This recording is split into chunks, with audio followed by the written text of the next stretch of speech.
Ambition is critical. Look at us like getting all organised. A bit of a change from a year ago, isn't it?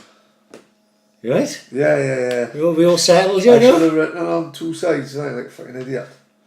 I feel like I'm not doing it righteously because I haven't got a can. I had a few beers last year. Yeah, you've got to have one, innit?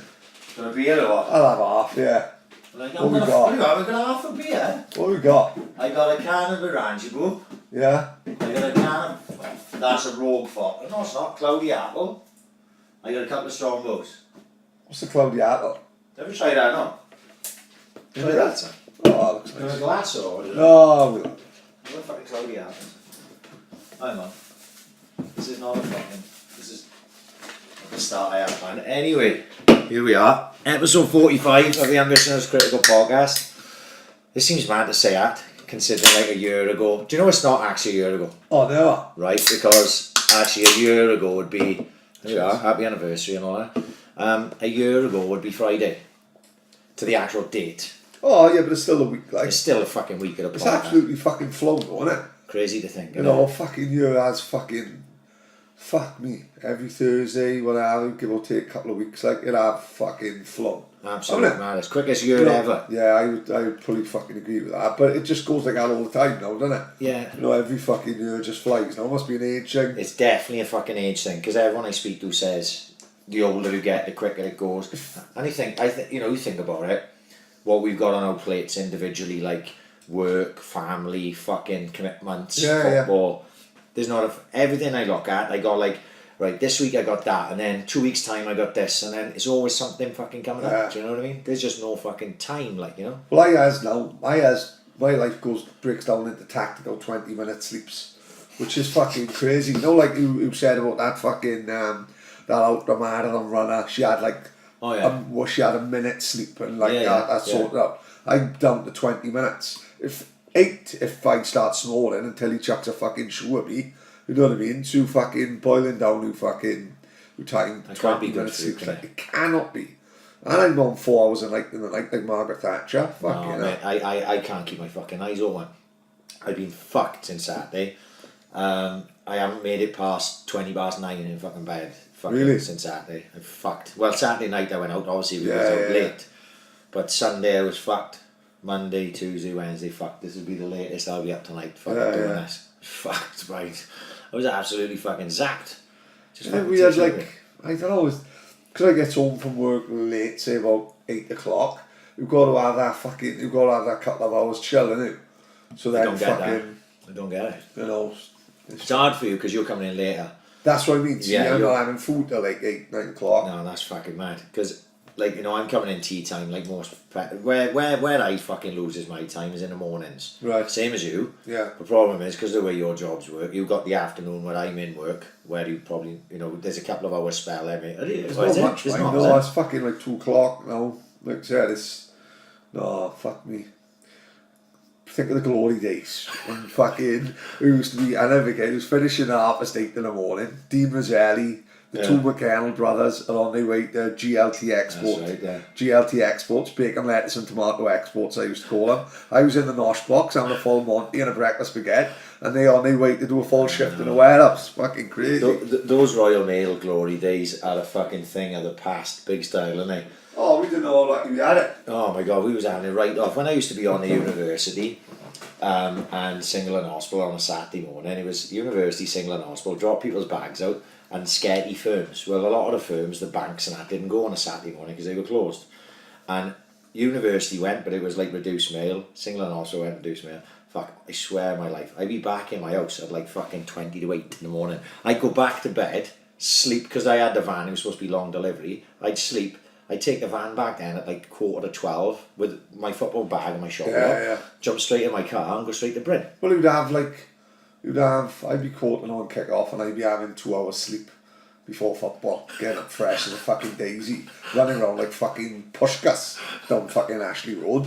You know what I mean? 2 hours sleep before football. Oh, it was fucking tremendous. Now I'm falling asleep in a Morris in the middle of sausage and chips in bars. Yeah, no, I know. That's just after 2 Cronenbergs, mate. But they are super strong.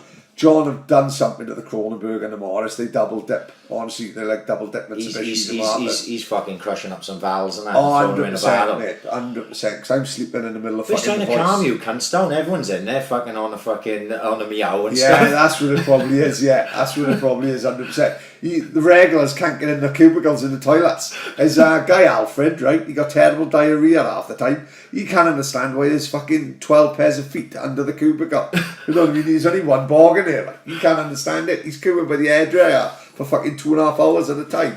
You had to get a colostomy bag fitted and everything. You can't go and bog in the morning.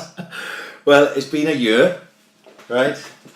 Fucking crazy year. We've done some fucking shit. Yeah, we've done it. Like, we've let me give you some stats. Let me just give you some stats. We don't like stats unless they suit us. Are we only going to do these because it's our year one? Because it's our year one. It's only going to do. Is it going to come across a bit pretentious? Probably. No, I don't think so, because I think anyone who's been listening from the start knows that we had no expectations for this. And it's as much about them as us, I'd say. Absolutely, absolutely. And that's what the episode like this is about, is to get the people involved and the people who supported us, maybe from day one, maybe from halfway through, maybe only from last week when Enzo come on, because I had a fucking host of followers after Enzo was on. So, total listens is over 50,000.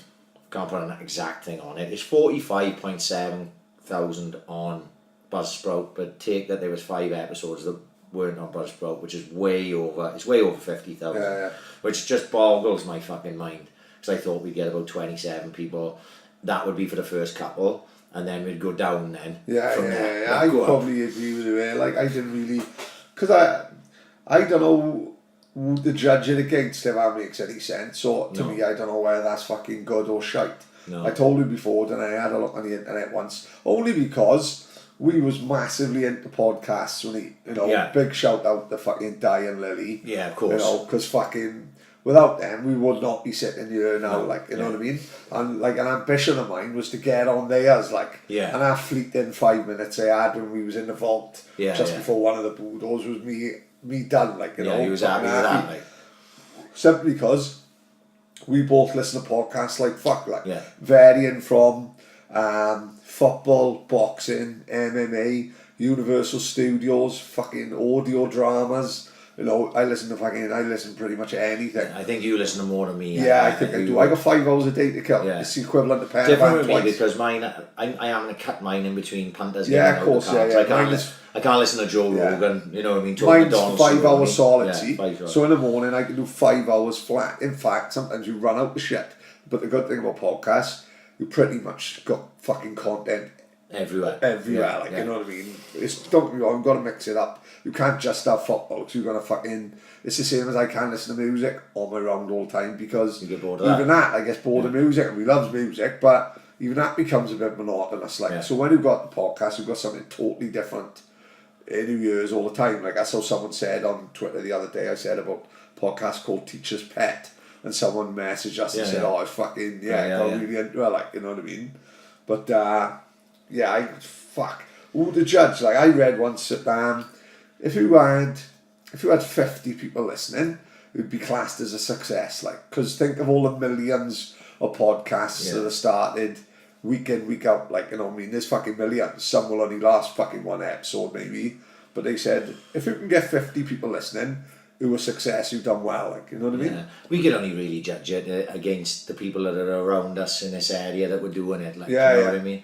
And you're not going to go up the Jack Cast and go, do us a favour, guys, let us know how many fucking listeners you've got. And it's 2 completely different entities, 2 completely different styles, and it's completely different things, but look, for me, I see it, that's a fucking success, I'm not going to blow my trumpet about it. You know what I mean? We're still operating at a fucking loss, probably. Exactly. You know what I mean? So, that's if we was on Dragons Den, we'd be kicked up. We'd be out with that baldy guy with the wonky eye when he'd be saying, lads, don't get me wrong, if we'd have made a couple of quid out of this, I'd have my sunglasses on now, I'd be walking around with a mink fucking coat on, I would be giving it the big one, but we haven't done it. We'd be like, what's the American gangster, Frank Carter, is it? No, what was his name? Frank Lucas. He got sus because he went into the Fraser Alley fight with that and the chinchilla coat on. That's going to be me going into Morris, isn't it? Everyone else, mine's in the Saints tracksuit. I'm £1,200 a week as a Sparky. I'm strutting in there, boiling my ass off because I haven't got air conditioning in there. And the Morris is like a greenhouse because the window's just pointing at the bar. And I'll be sweating by the bar with my Cronenberg 1664, And a a chinchilla. big cane and a chinchilla coat on. Me and Dean Roselli. You know what I mean?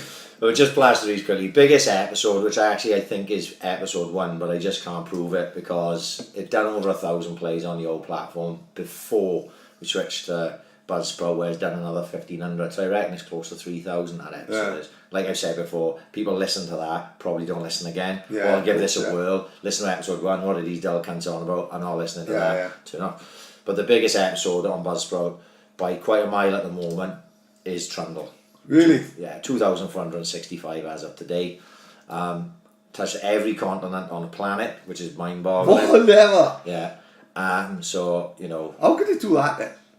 Well, I don't know. For people have listened to it when they're on holiday in South America. You know, I've had loads of people contact me, like the boy from Bunny Mines, is it Dean Halls, is it? Oh, yeah. Yeah, and, you know, Mitchell Williams was in fucking... Well, he lives in Australia, but he was in Indonesia and Thailand and places like that. The 4 main areas are the UK, obviously, the US, Spain and Australia, and then we get bits and pieces, Southeast Asia, South America. Did you say Spain? Spain. Of course, yeah, all things and shit. And Martin Arthur's out there. Oh, mate, he's fucking... We'll be out this soon as well, don't you worry about that. He's fucking 100%, he wants us out there. It's, I'm going to be like Ray Winston by the pool, aren't I? Wearing a pair of orange Speedos, like fucking, he'll be pushing a fucking rock on Martin Arthur's Mrs. Head. Innit? Singing the Stranglers pictures, like, you know what I mean? Well, look, we just like to thank every fucker that listened, whether he was down from day one or whether he just jumped on recently. It's been a fucking wild ride. We could never have fucking imagined. Actually, start with this, seeing as we got the questions, the biggest thing that I was asked, the biggest question that was sent to me, multiple fucking people, Stu Baker, Jordan Palmer, Wills, Bushby, I probably missed a couple as well. What was your favourite podcast to do and what was your biggest highlight? All things of that nature, right? Course, it wasn't just that. Obviously, we covered this on the last Ask AiC, but that was now probably 20 fucking episodes ago. I can't even remember how far we did. You know, it's hard to pick your favourite because they all mean so much to you in a different way. And then obviously you'd be singling fucking people out. But having thought about this today, all the ones where you got the names on are big. Because there's no way in the world that we could have ever thought that last week we'd be sitting here with Enzo McInerney. No, of course, right? Yeah. And to have Enzo on, I think for both of us, Paddy, I don't speak on behalf of you, was fucking huge to have Enzo on. I'll tell you what was huge, is because you'd never ever think he would have heard what we doing, if you know what I mean. Like, even though fucking, it's probably, if you work it out, it's probably far more chance getting Enzo than, say, Trundle or Britton or Owen Tudor Jones and that. Or Brett, but because we've known Enzo for years and years, but Enzo's hard to tie down, isn't he? Yes. He don't, you know, he's busy as fuck. He's training every fucking morning. He's got the kids. He's got to take the kids to rugby. No doubt his daughter's doing stuff. Then he's training everyone in the night, probably 5 nights a week. So the weekends are precious to him. Yeah. You don't even think he'd ever heard Well, of the it. first thing he said, if you remember, when he came in here, before we was even recording, he said, I don't normally do this type of thing. He said, I just turned down Sky Sports, the Toe podcast with Jake Wood and fucking Spencer Finon. He turned that down, but he done us. So that was big, you know, it was big for me. I know personally the graft I had to put in to get Enzo in. It wasn't like, Enzo, you turn up next Thursday. It was fucking months of trying not to nag him so that he didn't want to do it. Of course, To let him know that we wanted him on, to rub his back a little, come on Enz, give him a little nudge.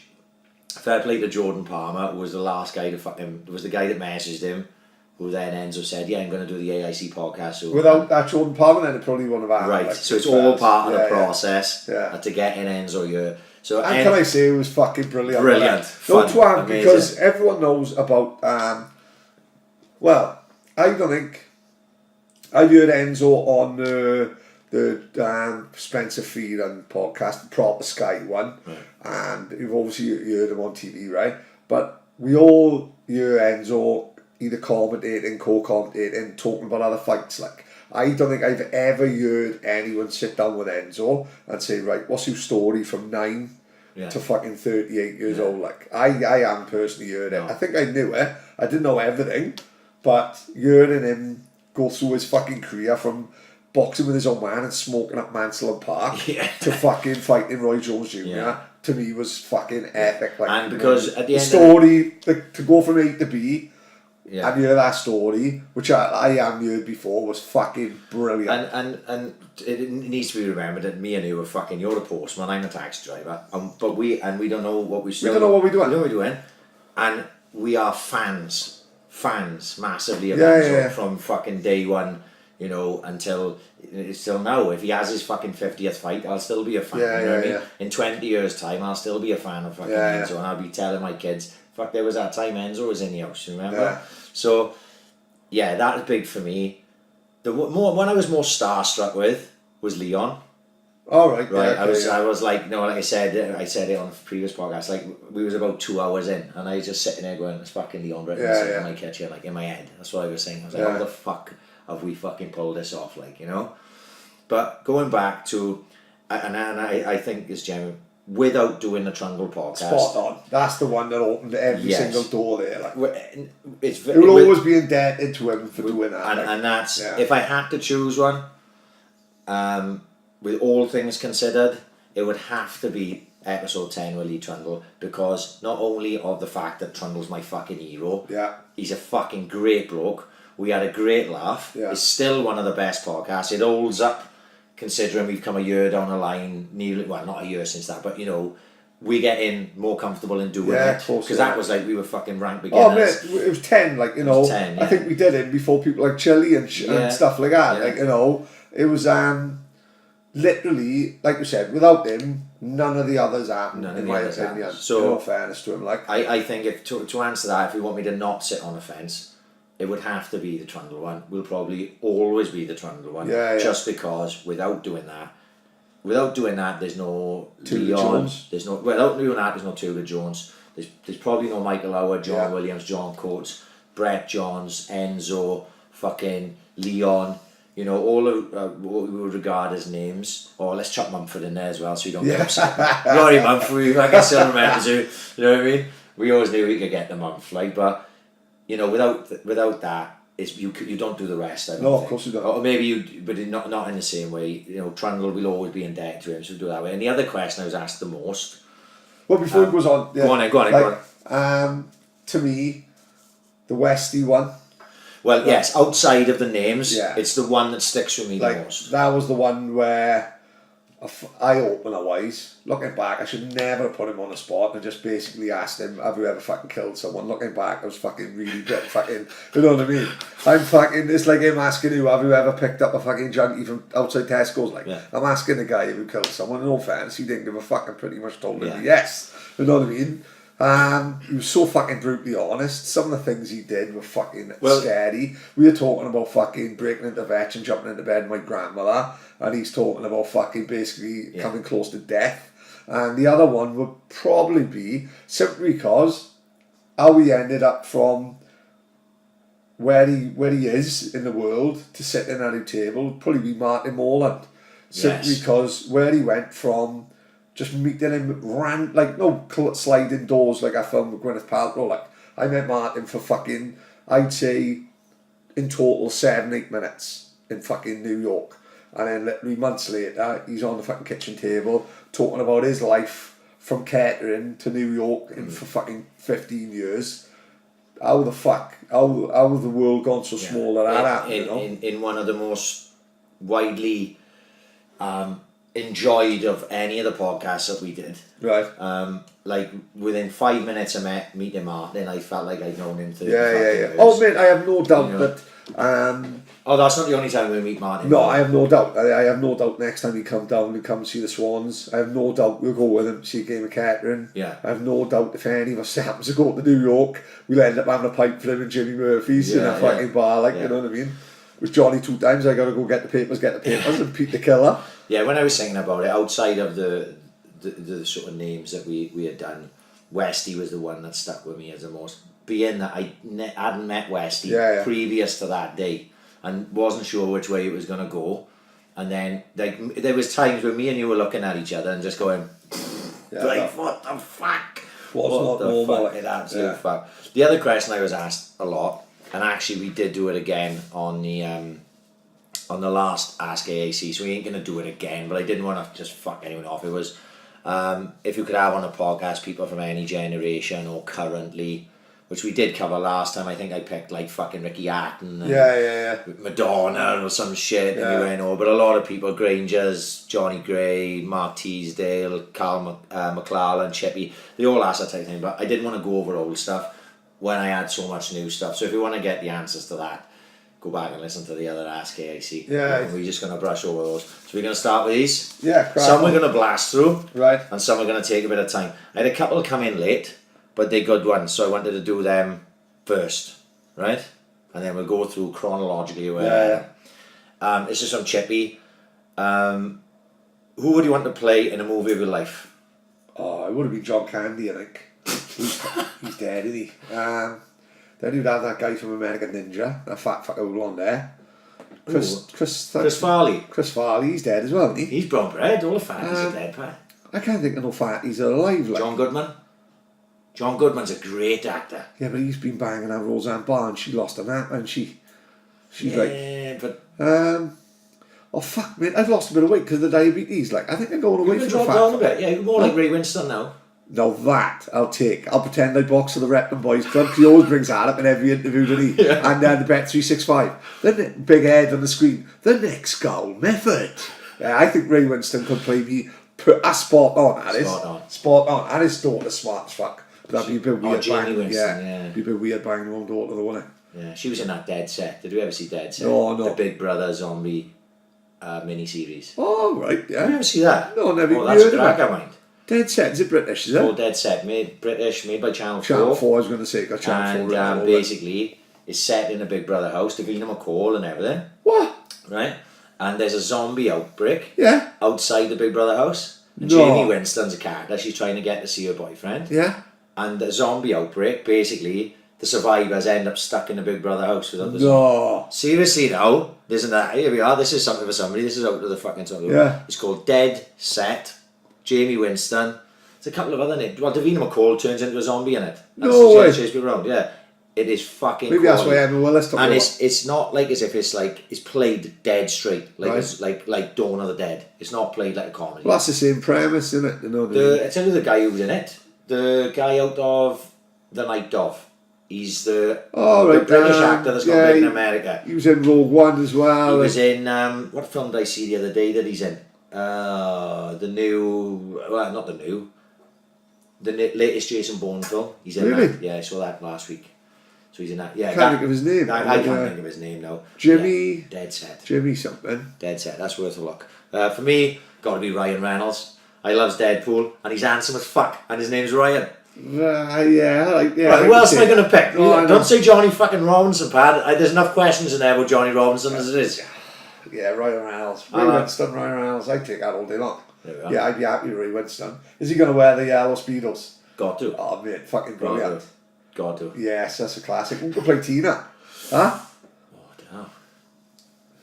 Who's a fucking idiot that gets drunk as fuck that splits on the dance floor? I don't know. Who could play Donna? Who's that woman out of Bridesmaids? That funny one. I haven't seen her.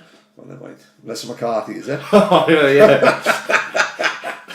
She in Ghostbusters. Yeah, she is. Yeah. One of the kids had that, and I refuse to watch it. This is a good one. This is a serious one. John Bongo Hughes. Oh yeah, of course, yeah. Great DJ, great footballer, played with Saints for years.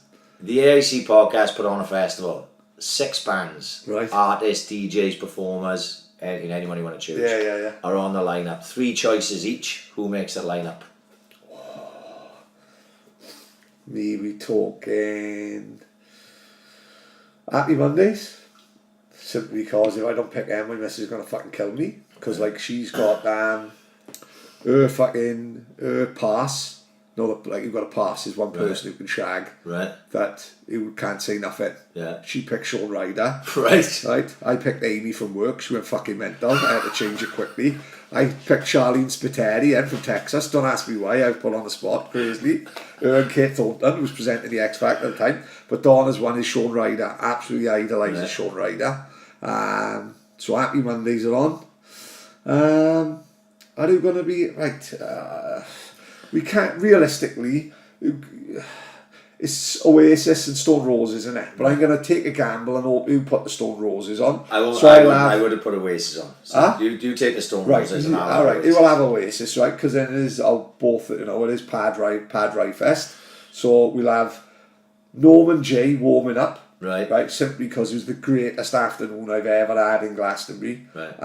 Ranging music from These Boots Were Made for Walking to fucking Funky House in the middle of the afternoon. Norman J warming up with that set he had.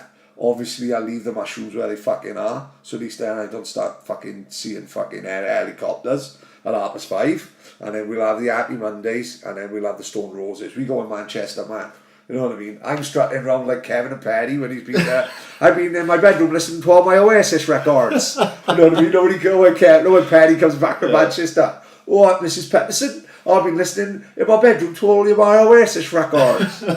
Well, when I was thinking about it, because I had this in literally just before, probably half hour ago. So I was thinking about it. Oasis would have to be top of the of course, mate. Yeah. And then when I was thinking, I love Foo Fighters, right? Right, Foo Fighters live are one of the best bands of fucking all time. Yeah. So it would be Oasis, Foo Fighters, but I wanted a DJ in there, right? So there's two DJs that stuck out that we saw actually together. Right, go on. Right, that stuck out in my mind. Eric Morillo at Escape in the Park 1 year. Right, yeah. Right, in a tent, if I remember. In the tent, right. Yeah. The weather was a bit shit. Yeah. And we basically died in a tent, and it happened to be Eric Morillo. And it was busy in there, but not crazy. Perfect. Just about fucking right. And that afternoon was fucking brilliant. Yeah. Right? I remember Eric Morillo. I think if I remember, me and Leon Thomas were at the back of the tent in hell of a pickup. Yeah. In a mess. I was raving my fucking head. Leon fucking nearly proposed to me 3 times. He was in a hell of a fucking state. And the other one I remember, which you'll remember, is DJ Slipmat at the 18th reunion. Do you remember? Oh, unbelievable. Well, we had some of them reunions were fucking potty, man. Right. Slipmat was massive back in the 90s, man. Martha's times. Fuck, you know. Slipmat, Carl Cox, LSD. I seen Slipmat in a place called the Milton Keynes Bowl for Dreamscape. Yeah. Fuck, you know. You know what I mean? Hell of a fucking... Let's go with Slipmat then. Let's go with Slipmat. It's just a little curveball. Yeah. Little curveball thrown in. Slipmat to finish the night, like. You'd have to get remember them serious escapes in the park, like. Oh my god. Tell you what, I went there once. I had a girl called Tracy's wedding with Donna, and Donna dropped me down to Escape in the Park after the wedding. Donna was 8 months pregnant. And I was in the fucking Happy House tent in a fucking suit. I looked like a fucking idiot. Hottest day of the year. I had the tie around my head, right? No, like you were in a wedding, skidding on the floor like we're in the St. Joseph's disco. Everyone else is in shorts, vests, flip flops, and they're in a fucking suit. Dawn had to pick me up outside the China Garden on St. Helens Road. Yeah. She said he was in there, pilling her head off with a bag of sweet and sour chicken balls. Honestly God, about 2 o'clock in the morning. Dawn fucking had Tilly a week late. I was in hell of a fucking mess for 3 days. Fucking lost my jacket, lost one shoe. Hell of a mess. I can't remember the last one I went to. 2002. I was working and I worked a load of them when I was the first on the taxis. Of course you would have, yeah. Right, let's start blasting through these. Chris Richards, Rossi's or Roma's? Right. Rossi's got a bit of a childhood thing for me because Thursday night used to be chippy night. This is when Rossi's was on Neath Road. And he'd have scampi and chips, like, you know, this was before they opened a big shop up the road. So it's going to have to be Rossi's, I think.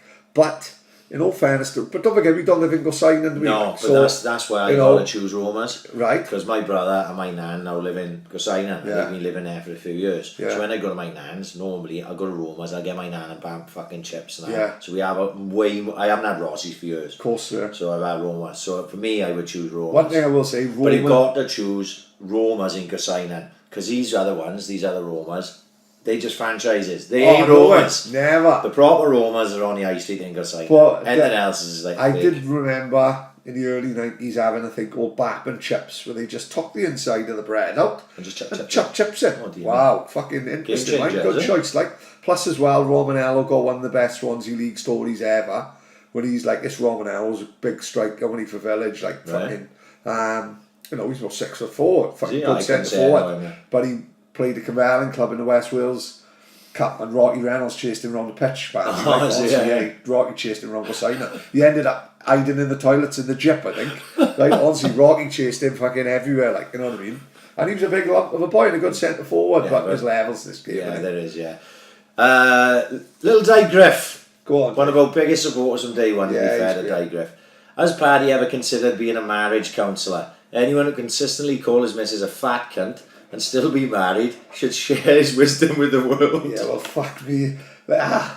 Listen, you don't want to be taking marriage advice of me, like, you know what I mean? Fuck me, I'm exactly who don't want to be taking marriage counselling advice on. Did you word Donna up and go, look, I'm going to drop a few calling you a fat cunt, but it's just for the banter of the podcast? No, I said I'm going to drop a few fat cunts, like, it's tough love, you know what I mean? We've got to lose a few pounds before we end up having a fucking heart attack.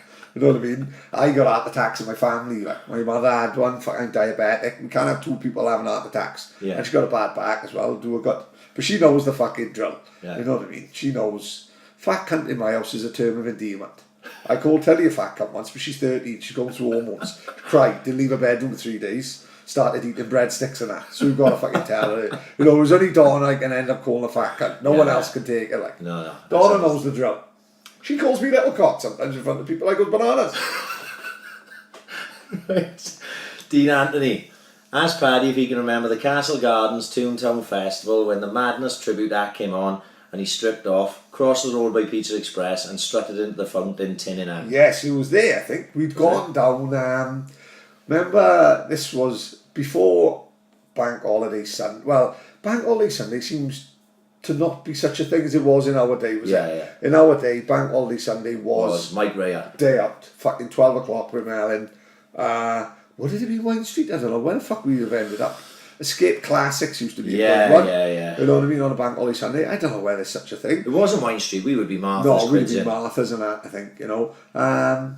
Greg Pickin pretty much got Bank Holidays Saturday sewn up now. Like, I think more people goes to Greg's night than a Saturday. They'd rather go out on a Saturday night to Greg's thing than they would go out. It's the Wine Street, isn't it? Yes, it is, you know. Greg's pretty much got Bank Holidays fucking sewn up. But that one, for me, these were the days where the big day out on a bank holiday was the Monday. And the Monday would be, can you remember the old Riverside? It's a Chinese restaurant now down in Marina. Yeah, I never went down there. So what you'd have everyone in Swansea would go down to Marina, right? And it was, I think it was called Sloan's in the night. It was a night. I know the place. Yeah, so it was called the Riverside. And on a bank holiday Monday, that's where everyone would be, like, drinking outside, you know, it was fucking bouncing. But then they started putting bands on in Castle Square. Well, we've gone up there, and there's a photo that was in the Brunellan for years with me, Gaz, Azzy, Harvey, right? What a crowd. Hell of a crowd. And we'd gone up to there, a band started, I stripped off at the top, I had a pair of red Calvin Klein's, I always remember, I was in a right state. And I've jumped in to the fountain in Castle Gardens, but I've done a belly flop, but they got fucking fountains in, innit? And I jumped on one, nearly fucking bust my abdominal. Oh, nice. Because I jumped on it, belly flopped, you know, so it was great. Then you've got to carry on dancing as if you hadn't been hurt, and everyone's fucking clapping you off and all that, but literally I had to go up to the hospital the next day and all that. They thought I punctured a lung. I went in there, I had a spell of going in there fucking a couple of times, and one time, the one I remember was, when it was before I was with Tina, I was with my ex-missus, and I don't even know how I'd lost you lot, and I literally was on my Jack Jones and stripped off and dived in there. Thank fuck no one was smart enough to come along and steal my fucking clothes. Right, yeah. And I jumped out in the bollocky buff, Yeah. like fucking dancing or something right by fucking Yates. Yeah. And my ex-missus walked past with a gang of girls. Oh, nice. Yeah, seriously, I had the old little cock on, obviously. Yeah. Fucking, it was just... It was freezing. It was about 1 a.m. It was the greatest Castle Gardens escapade I ever seen was when Cobley went from the top to the bottom. We was all in upstairs in Yates's. Yeah, I was out there with it. Was it? Yeah. Yeah, it was and fucking in all freezing. fairness, he stripped off at the top, And when you look at it, not because the fountain goes down and then like a waterfall, like a ripple effect, But it's steps. you do think it looks like a water park there, doesn't it? So Cobley stripped off naked and flew down that head first. But what you've got to understand, it's not, you just slide, innit? No. You know, which is scary enough because of that rumour that went round for 20 years. It was someone put a razor blade in the eye of the slide and someone cut their fucking ass from the ass to their neck. You know, I was an urban legend, but Cobley's got visions of him with nothing on, sliding down this fucking Castle Gardens into the fountain below. But as you said, his steps, he hit every step. Yeah, his shins were in hell. His shins were in hell of a mess. He nearly cut his left bollock off. You know, he had a cut on his scrotum. Lucky to fucking survive it. I was out there. Simon was lucky to survive. I was in the water at the bottom. Yeah. Egging him on. Both of us came back in the fucking edge. We was fucking soaking, but he was in hell of a state. That was fucking crazy. I think that was the last time I ever done it. Paul Mack, Prids, do you prefer to be known as Luke Chadwick or Darren Fletcher? Look-alike. Actually, Luke Chadwick never bothered me. Right? Because I just didn't see that. Look, you know, it was right. Darren Fletcher is like a genuine look-alike. Yeah, when I look at him, I've even done it here with the kids. I put him on a TV, and the kids see Darren Fletcher and they laugh. Like, Daddy, you're on a TV, and it's like a big knob. But when they were younger, they genuinely thought I played for Man United. Right? And obviously, you know, I was telling them stories. Oh yeah. Greatest left back. Greatest left back for Man United, better than Dennis Irwin.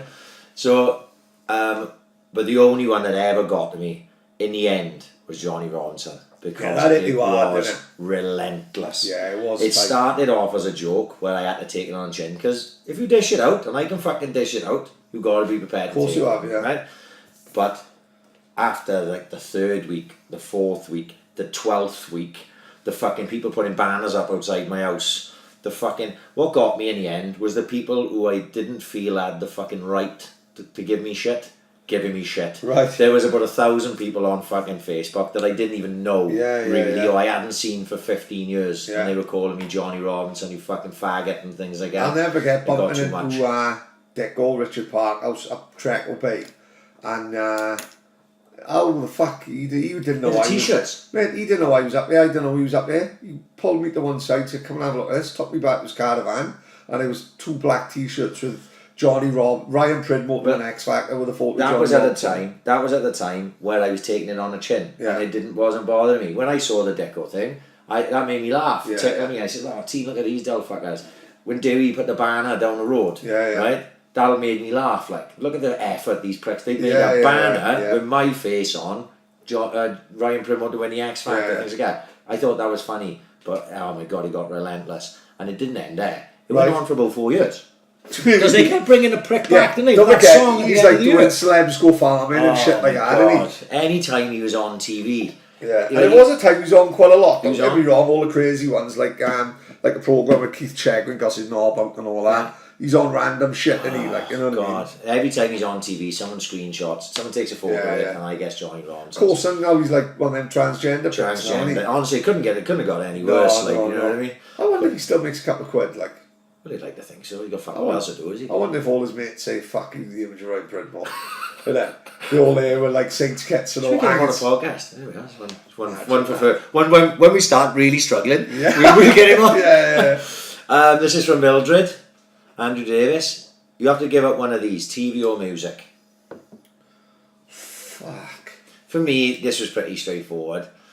I love both. I love music. I love TV. But I'm a much bigger TV guy than I am music guy. So if I had to give up one of the two, if I had to, I'd rather not give up either, I would give up music and I'd have to. I think, no, for me, I think it'd be TV if you had to give up one or the other. Only because music is massive, you know, like in my life. Like, every holiday we ever went on, I can relate to the song that was at the time. Like, Freed From Desire would have been Magaluf. Horny would have been 98, you know what I mean, and it just goes on, like, you know what I mean, and plus when we first got together, me and my missus, you don't get the time now, when we was like first together and you're going out all the time, you put music on while you're getting up, when you has kids and all that just fucking, that goes out the window, like, but my daughter's getting a love for music as well now, so, and sometimes I think the fact you've got TV can take away from the fact that it could just, like, I love what Denty does. Denty can sit in the house and just put fucking music on.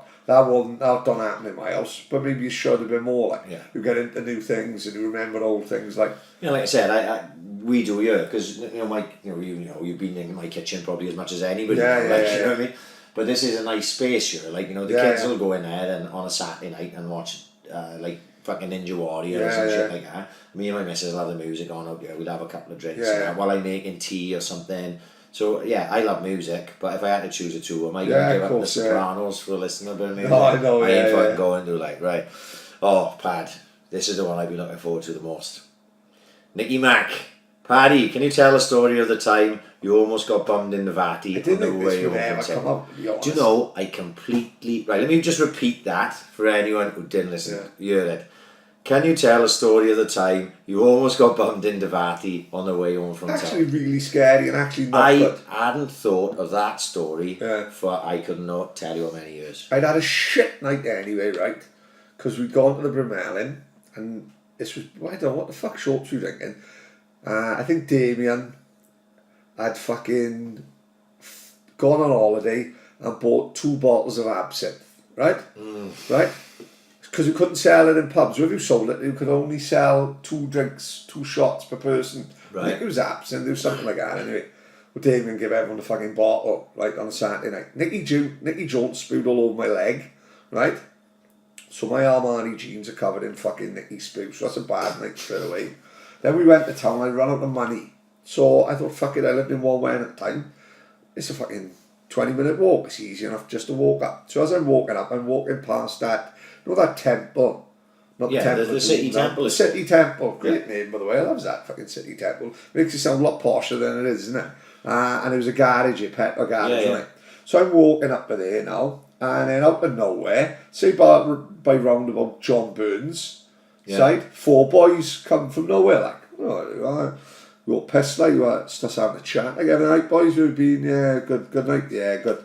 Then all of a sudden, 3 of them step back and leave one of them next to me, like, you know what I mean? So we just carry on talking, and then out of the blue then, he said, Dan, do you want a blowjob, mate? Right? And I gotta be honest, I wasn't thinking about it. I got to be honest. He took me by surprise. Right. I didn't want that. Well, there was a little hesitation. I didn't want that hesitation. Thinking when I actually thought of it, I'd be going through a dry spell. But he fucking took me out the blue, right?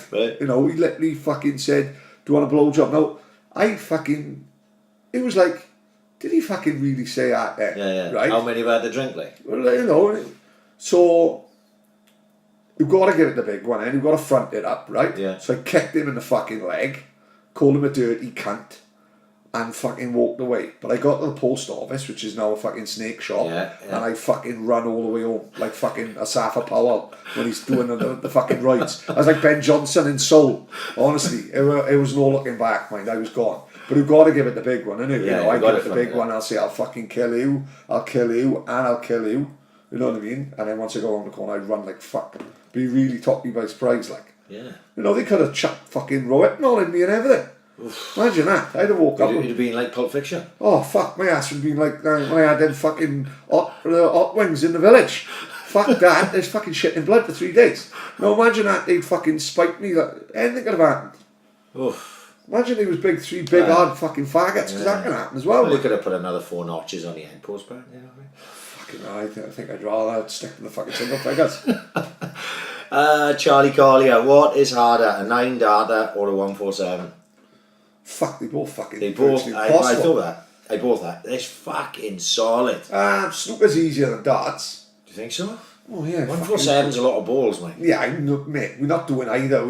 In fact, the 147 ain't happening. The darts could actually happen, couldn't it? Luck-wise, like it could be fucking. You know what I mean? If I had to choose between the two, I would say a 147's harder, just because of the duration of what you got to put into it. Yeah. The 9 darter. Could happen, fucking. But they're both basically impossible, and neither me or you were knocking any of them in their fucking lifetime. Gareth Edwards, if you could go back in time, what advice would you give to yourselves a week before the first podcast?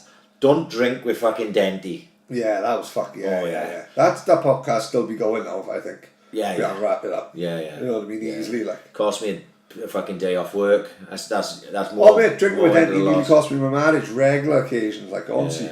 Genuine. As fun as that was, well, what I remember of it, Yeah.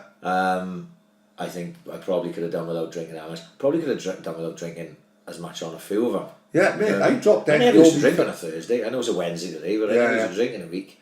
Now it's become like a fucking Ritual. like a ritual. Yeah, Like yeah. people I've turn never up drunk with so much tents. water.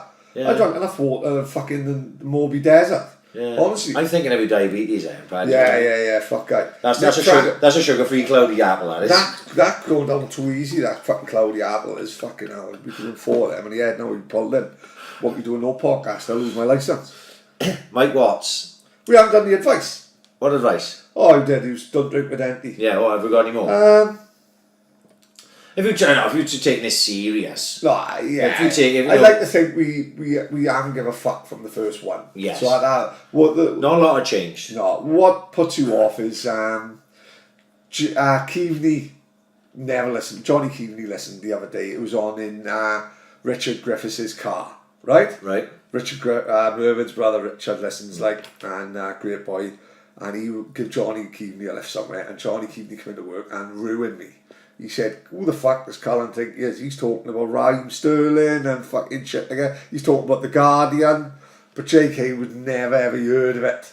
Yeah. Ever, like. So you come in and thinking, what the fuck is this? Like? Yeah. But if you gives a fuck what people think, you're never going to do anything. No. So we haven't really changed, do we? No. I think that we couldn't. Because there's so many people that listen to this podcast that we know. If you was being a caricature of yourself, or I was being a caricature of myself, we'd be sussed. We'd have been sussed by now. There'd be people on Twitter going, fucking hell, Ryan, nothing like that. Paddy, you fuck all like that. Do you know what I mean? We are just being us. We've been effing and fucking blinding and all this nonsense from day one. Yeah, Giving yeah. our opinion. We fucked a load of things up. But I think that's part of the charm of why people are listening, is because they know we fucking just attempting something. We're having a go at something, and along the way we fucked a lot of things up. Yeah, of course. But sometimes we got it fucking right. And if nothing else, we blagged Leon Britton, Lee Trundle, yeah. Brett Johns, Enzo Martinelli into my fucking kitchen. Yeah, totally. You know what I mean? So, yeah. I don't think I would change much about anything, to be honest. No, I agree. Yeah, maybe not booze quite as much. You know what I mean? Mike Watts, what were your favourite local league pitches to play on? Don't know, I love Bishopston. I never played it. One time I played on it. It was like a drive down a lane. Yeah, and that's do you know what pitch it reminded me of? Field of Dreams. No, honestly, whenever I went, I felt like James Earl Jones. Kevin Costner, the goals. Yeah. Building They Will Come. I think someone from the Joiners Arms in Bishopston must have done that. Because you were driving down a country lane and you pull in. And it's there. And it's there in the middle of nowhere, like Field of Dreams. Build it and they will come. Build it and Cullen will come. And I went there, right? And I sat in the middle of that park, right? And I was like, Dan Marino. Spreading on me, yeah. Daniel Evans was one side. Dull as fuck. Fucking rubbish. But lightning. Yeah. Right? So you give it to me in the middle of the park. I'm sitting in the corner flag. He's running in there and everyone's clapping me. Big pitch as well. Mate, this is why. It was like lovely pitch. It was massive, mate. Honestly, massive. And the funny thing is, it wasn't like the pitches where no other games would go flat down the Vetch and down the Liberty, the local leagues. Players just can't cope with it. It's probably only Swansea Uni and the Fair Dues to Penryn last year would have beat West End fucking 5-0. They were the only times I've seen teams really adapt to the big side. I always thought games down the Liberty and I went flat because no one's used to playing them big pitches. But I don't know what it was with Bishopston. Mate, that pitch was it was a fucking dream to play on. Absolutely. It was wide. It was wide as fuck. So as a centre midfielder, fuck me. Oh my God, he was like living the dream. Because you were having it off the full back and you turning round. What is he playing up fucking? Playing in Petra. Petra's quite a big pitch, but you're not having 3, 4, 5 seconds on the ball. No. For me, it was Merton. I was going to say Merton as well. Did you like Merton? It was a place that I just went and this was even as a senior as well. The last time I played there, I actually played for Roxburgh seconds. I always scored it and I always played well. Well, that day you were on about playing down in Roxburgh seconds. So I was down there playing for Setting Cook. That's right. The Buddles at the side and all that. Yeah, we went to watch the first. Well, what happened was, right, I got sent off in the round. That was a West Wales day, if you remember. We went to watch Roxburgh and South Gower down in South Gower afterwards, right? and I got sent off the game before in the West Wales. Slapped some guy up in Narberth. He was being a fucking asshole. He was, and anyway, and I missed that game. Yeah. So but the seconds were short, and I went down and played on someone else's name. I don't think it's going to matter. I don't think they're going to duck Roxburgh points now. Jamie Elias, Jamie Elias listening. Jamie Elias be with his new haircut. And I went and played on someone else's name, played centre half, and went and scored 2 from a corner, right. from headers. Oh, right, and yeah. I had another 2 cleared off a line. I could have had 4 down at that day. And the time I played there before that, when I was 16, I scored a hat-trick down there. It was just one of those pitches that I went on it, and Merton weren't up to much either, so he could always have it. Yeah. But there was the first one that came to mind for me. But, you know, Pentra will always have a special place in my heart because it's Saints pitch, you know what I mean? Pentra was great. It's where the greatest days of your life were. Playing in the local league was playing at Pentra. Simply because you'd have a good 60, 70, 80 on the well, line. I always we've talked about it year before, but I always hark back to that West End game, the midweeker. Yeah, the 3-1. When we beat them 3-1, and it just felt like there wasn't literally no space on our line at all. You know, there was it felt like there was 1,000 people. Obviously there wasn't. Of course, yeah. That's the way it felt. And when you were on the pitch, and it was before the railings at the back, so you'd have you'd have cars, Green, you'd have Chip all along the back. Cars, and they were up on the bank, and to play in that game, and to play in probably the best Saints performance that I was ever part of, and to play well myself, and to beat West End, which is always good, was always a big thing, and we were on a big run at that time.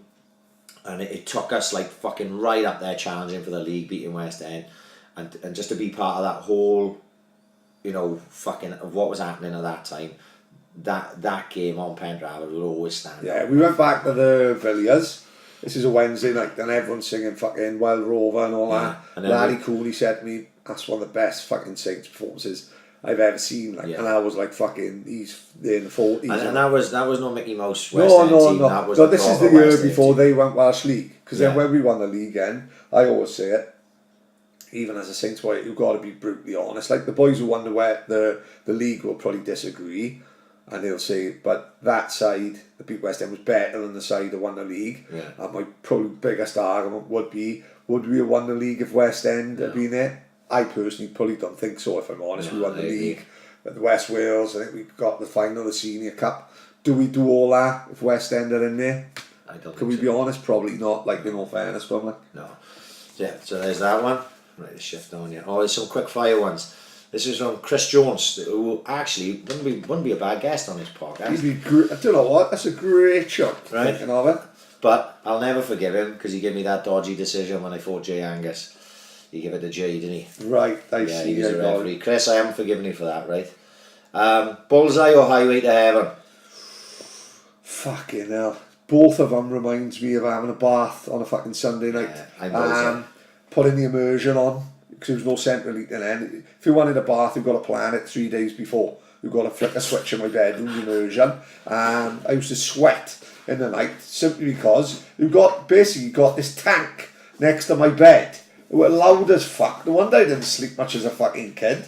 If who wants a bath at 7, you've got to put the immersion on at 3.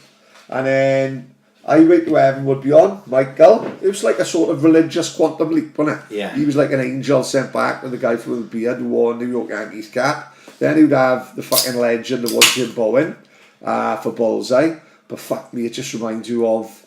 Highway to Heaven and Bullseye are the equivalent now of putting the bins out. Because my bins are on a Monday morning. So I got to put the bins out on a Sunday night. And you know then you're working. And I know I'm working. Yeah. Donna don't believe in recycling, so she just puts chicken wings in black bags, so all the rats and the foxes being out the back. There's fucking food everywhere. So Highway to Heaven and Bullseye are my equivalent of bin night. For me, Bullseye, for exactly the same reasons, was I hated fucking school, and Bullseye I loved though. Bullseye was amazing. Right. If they put Bullseye on a Thursday, it's the best programme on TV. Bullseye, Highway to Heaven, fucking surprise, right? They were of course, Blind Date was Saturday night, surprise was fucking Sunday, and all those programmes remind me, like you, fuck me, I gotta go school tomorrow. Silla got away with fucking murder. Why the fuck? They should have just called it obviously going to happen. Because there was nothing surprising about it. No, not it would have yet. been more surprising if they'd have told Terry from Barnsley that they hadn't found his long lost sister in Sydney. Innit? That would have been more of a surprise, because every week fucking R. Graham would say, here's your sister Shirley from fucking Adelaide. Innit? Martha's or Quids In, the new Quids In, which was upstairs Martha's, you know.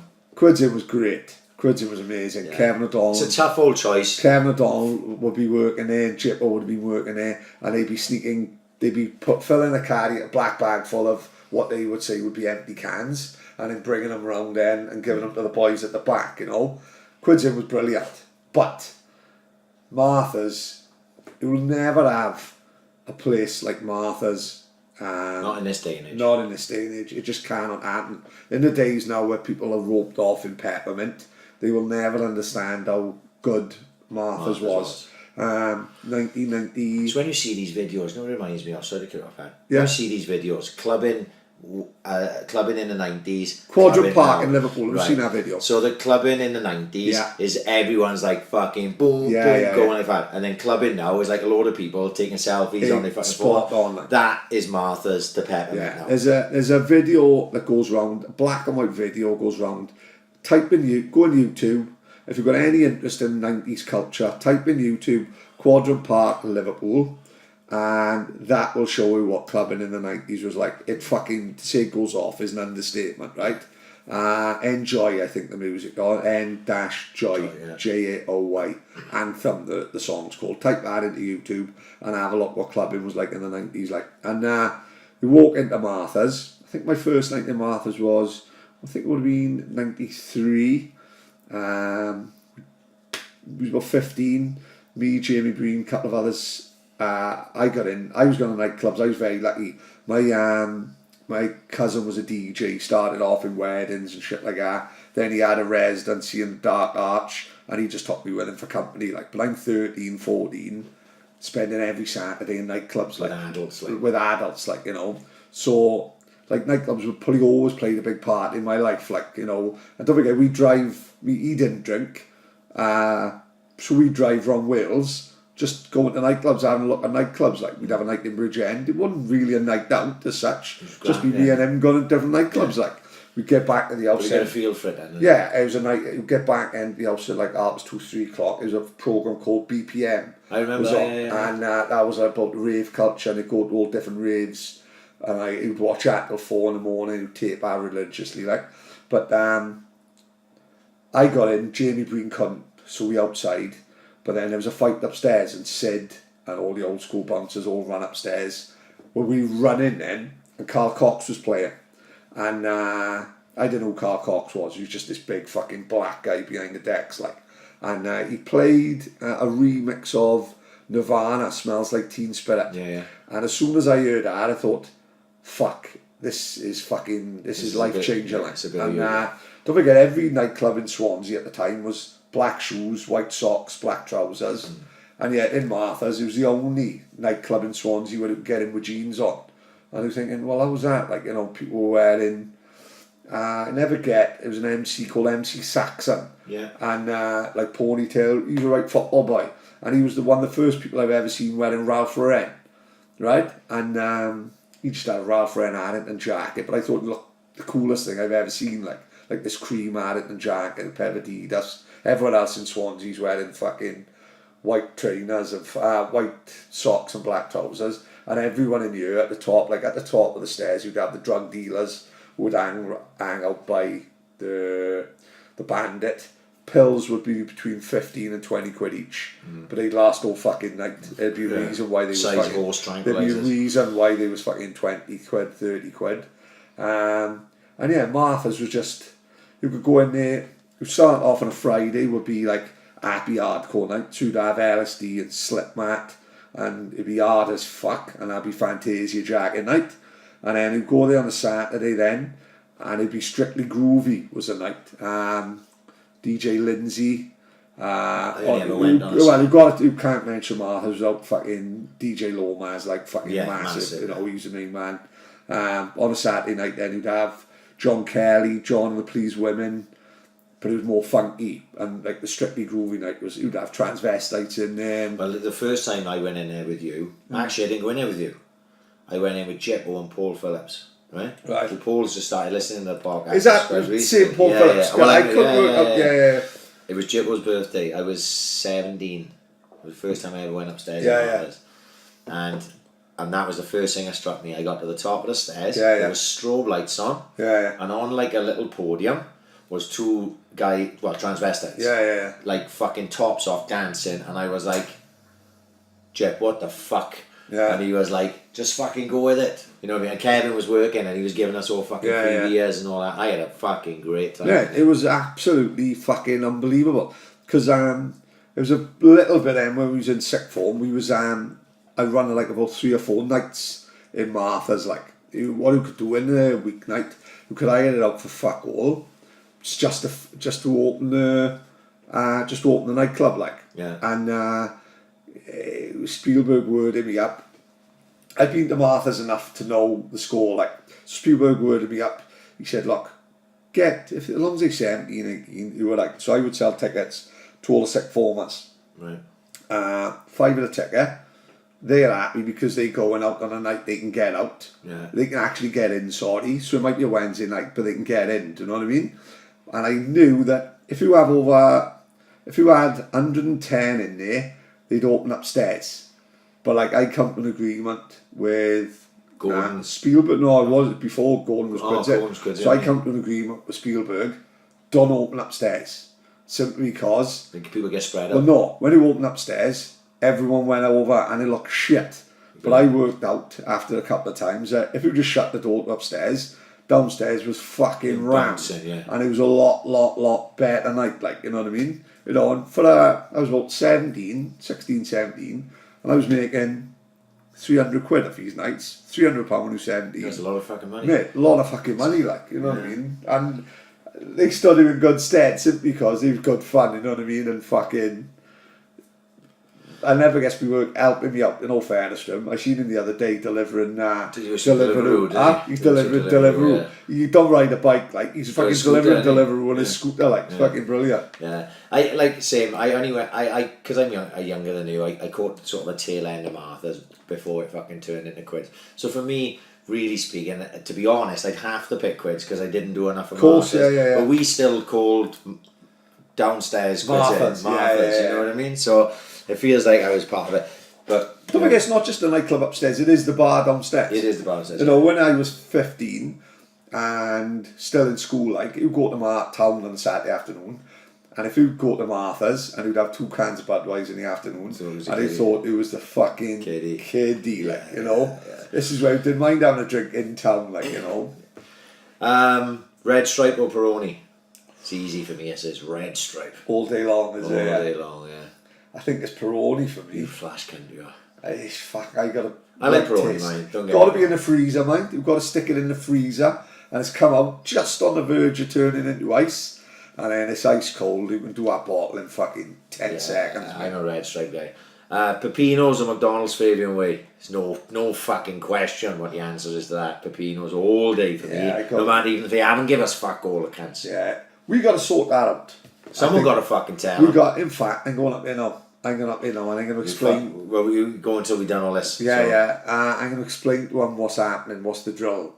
Because they're having loads of fucking business to us, and they don't even realise it. They got the fucking graph. They're sitting in the graph, smoking out the back, like they're this. Look at all these people we got coming from everywhere. And they don't know why. They need to fucking know. They need to know the reason why this is happening. Yeah. Like in Cloverfield. No, I filmed Cloverfield. Yeah. Why are you filming? Because people need to know. Yeah. Pepinos need to know. Need to know. Yeah, they need to drop. McDonald's is fucking McDonald's, isn't it? You know, it's a spot, but it's a tough one. It's a tough one. Benidorm or Cancun? Fucking hell, bells. I love Benidorm. It's where I had my stag do. Yeah. I've been there 3 times. I've had a whale of a time every time I've been there. Yeah. But I don't think that you'll ever put a better 14 days in my life than Cancun. No, it was fucking mad. Absolutely mad. Like, I remember we was like doing the Americans were The one I remember with you was Remember that big marine yank coming with a over? cowboy hat. Right. Looked like Donald Cerrone. Right, let's tell that story. So there's Paddy's at the bar and he's what was he doing? The Irish tequilas. No, what it was about the time, it was Body shot. No, the Osbournes. The Yeah, Osbournes was massive at the time, wasn't it? Right. And Ozzy Osbourne. This was 2003, wasn't it? 2000. It was 2003. Oh, Because we went to it's the year Carver's after, like, it was 2002. the year after, Carver's like, 2002. yeah. Carver's 2002. So it was the year and after, Cancun like, 2003. So Ozzy Osbourne was doing the Osbournes, some great lines from the Osbournes, best one ever. Two of the best, three of the best from Osbournes. One where Ozzy falls in love with burritos. Right. But he can't say it. But every 5 minutes he'd be walking around the house going, "What's it for? Well, burrito." Right? He just loved burritos, like, and he was all like, "Dad, shut the fuck up with these burritos." Like, "What's it for? Oh, we have a treat. Can I have burrito?" Right? And he was like, then they had a new car, Ozzy did. And he had a new car, and it was voice activated. So he'd say, "Oh, this is new Mercedes, Ozzy," you know, say it. So he'd say, "Radio on." And I'd say, "Indicating left." Burrito, radio on. Windscreen wipers on. These cars are speaking to me. No, it's fucking brilliant. And the other one he done tequila, and they start singing la la tequila, la la tequila. Well then, in that hotel in Cancun, everything was free. I'll never forget, it was like a hell of a journey to get in. Jamie Breen's hard to please as fuck. Yeah. And I'll never forget, we got in the room, Jamie Breen knocked the door, and I think he's gonna fucking moan like he always moans.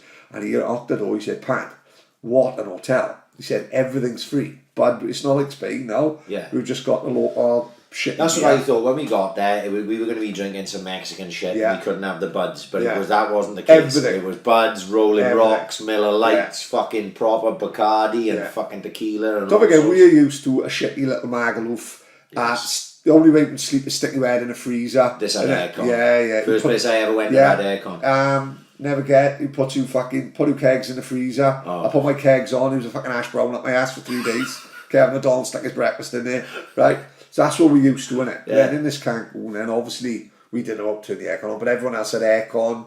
You had a beach on the fucking thing. You had a swimming up bar. You had 3 restaurants. We was living like fucking kings, weren't we? Put a stone on And it. the Americans just didn't know what fucking day it was, right? Because they were turning up for 3 days at a time. Yeah. And they were having to pay for their booze. Exactly. And it was about $18, which was like fucking 30 quid or something for a bottle of Bud.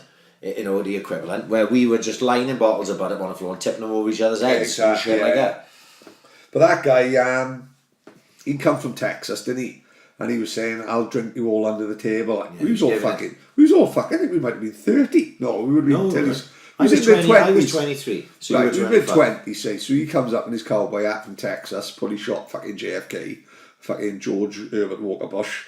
And then we starts doing fucking tequilas, don't we? Yeah. Well, he was gone within, I'd say, He 8 was- minutes. he was wasn't out. He was in a hell of a mess. He was if down. you remember, we fucking covered him full of sand. He woke Yeah, up, he was couldn't down. move He his was body. down on the sun lounger. He Yeah. was in a hell of a fucking state. Because if you remember, the Americans, they like dramatic as fuck, when they do a drink and then run to the bottom of the beach and pretend to spew in like they dig sand up. I've never seen such a poor bunch of fucking drinkers in my life. Yeah. When you were telling me we were there for 14 days or 12 days left, 10 days left. Oh yeah, we got 7 days left. We've been here for 7. Yeah, they yeah. couldn't work it No, out. they couldn't, no. They could not work it out. There was 2 boys that whole trip, Yanks, that I saw have a slur. There was 2 boys from Boston. I know exactly One what was you're saying. like Woody Harrelson, Yeah, sat at the bar, yeah. right? And they had a swig. They sat there and had a swig with us. But the fucking rest If I of the remember, Yanks- by the end of the holiday, they were singing swan songs. Oh, they were good as gold. Yeah, they were good as gold. Cardiff sing, "We don't know why, because after the match they're gonna fucking die." But they was loving it, wasn't they? By the end, one of them had a fucking Steve Torpy tattoo by the end of the holiday, and I still got scar tissue from that holiday when we played water polo with the fucking American water polo team. Oh, I didn't play. Oh my fucking god! Leon Thomas the night before persuaded me to have a fucking year my IPS. Oh yeah. Which is fucking not. I'm surprised I went without having something Oh, like that. so I had my IPS, and then in the day end, there was a gang of fucking Americans wanted to play water polo. So we went, we'll have a fucking game with them. and I went in goals tonight. Well, I was like sliced alone and escaped the victory. I was, come on, you got to hit me harder. Come on, you got to hit me harder. I was saving every fucking thing. I was like Didenko, just side to side stuff. I was like him in it. But then one of them, this fucking cocky fucking Ohio cunt, played for Ohio State water polo. Threw one in my eye. My fucking eye ring. Come off, oh mate, it come out. It was blood everywhere in the pool. It was like a fucking scene from Jaws. Like they had to evacuate the pool. I was in the medical fucking place. They couldn't give me stitches because I'd had fucking 13 tequilas and I was fucked. So I still got the scar to prove it now. The reason why I wasn't there that day was probably why I can't tell any more stories about Mexico. Exactly. Yeah, it's like that story on Gavin and Stacey. You know the one the fishing trip. The fishing trip they don't talk about. That's why I can't talk about fucking Cancun. Boxing or MMA? Without boxing, for me, there is no MMA. There's no love of MMA. True. Like as much as I love MMA, still now, if I had to list them, boxing would be ahead of MMA. We've actually had this discussion before. With Dio, well, not you, but I've had this discussion with the boys at Budo, who are big MMA fans, who choose MMA first. As much as I love MMA, it's boxing for me. It's without that, still there's my no first. other. It's still my. I prefer boxing to fucking football. If you had a choice of watching boxing or watching football, I watch boxing. The only way that would be changed is if the Swans are on. Yeah. If the Swans are on, I watch the Swans first, and then I'd like record the fucking. Same as, don't forget, mind you. Don't forget. What's your favourite MMA fights? What, Nick Diaz attacking Origami? Are they not usually the ones that stand up or no? What do you mean now? Well, usually the one my favourite MMA fights will be the stand-up wars where they just go. Oh yeah, Nick Diaz attacking Origami got a bit of everything in right. it, but it's more stand-up, toe-to-toe. Like, you know, you think and you go like Vanderlei Silva and Chuck Liddell. Yeah. Vanderlei Silva, Brian Stan was another cracker. There's probably loads if I thought about it. If I went back, they're the stand-up fights. Yeah. They're not really the 3-round grapple fests. Yeah. You know. So you are right with the boxing.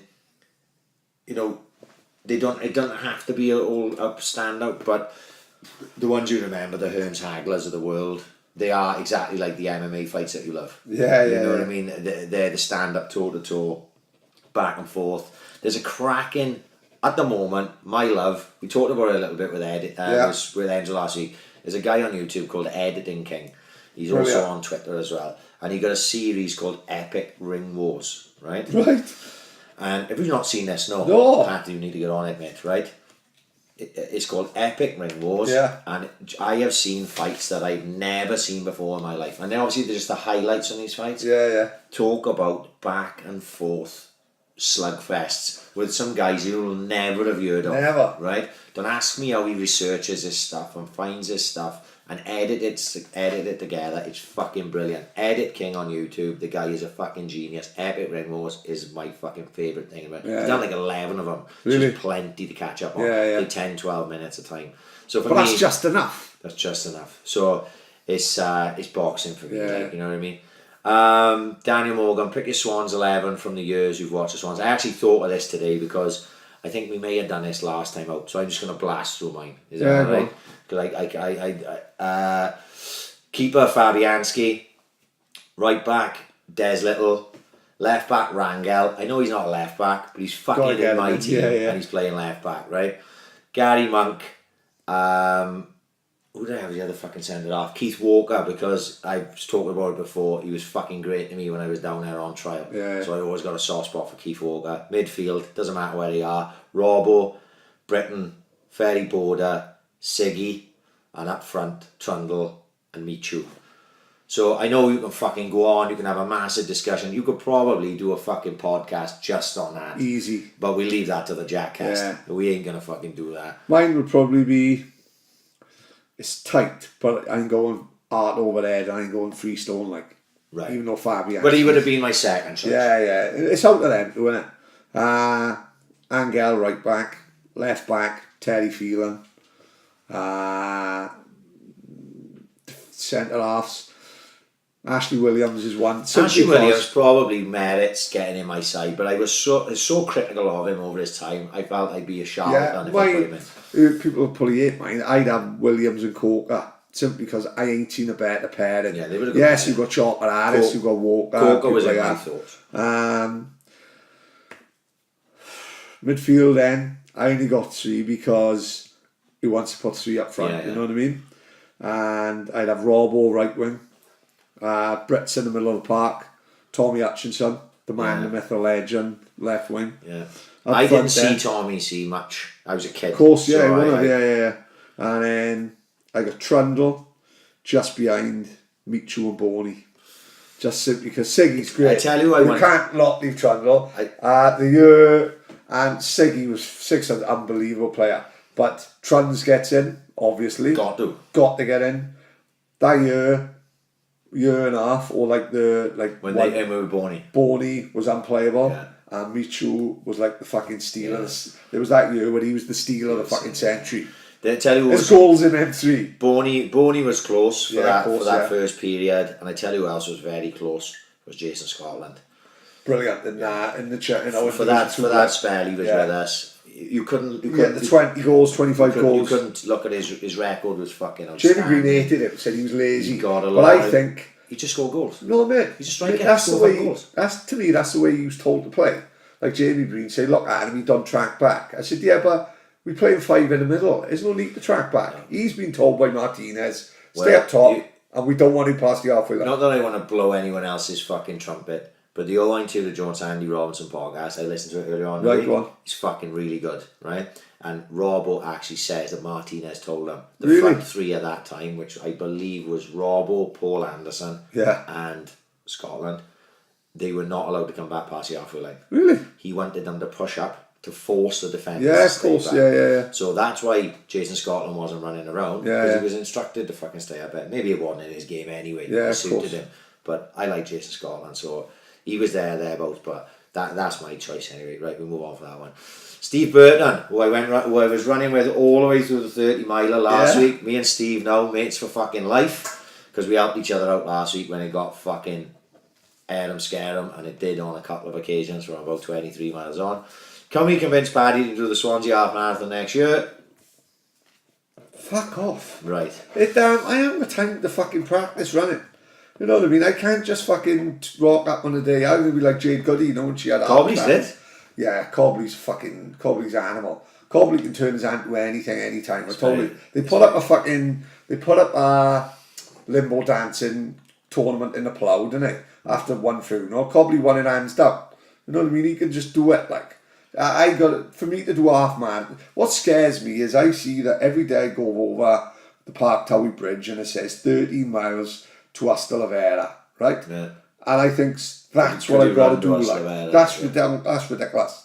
You know, to do that I got to train. Like, so unless Claire Popham's coming over my Joanne Popham's coming over my house with a fucking running machine and fucking whipping me into shape in fucking 3 months, we got to struggle for time. Like, you know what I mean? But will it happen one day? I'm sure it will. I'm positive it will. I'm gonna do some fucking running nonsense in the next couple of years. We're gonna have to. Oh, Jack Carter, Quids in, Crowbar, and Famous Bears best DJ. Never DJ'd in either of them.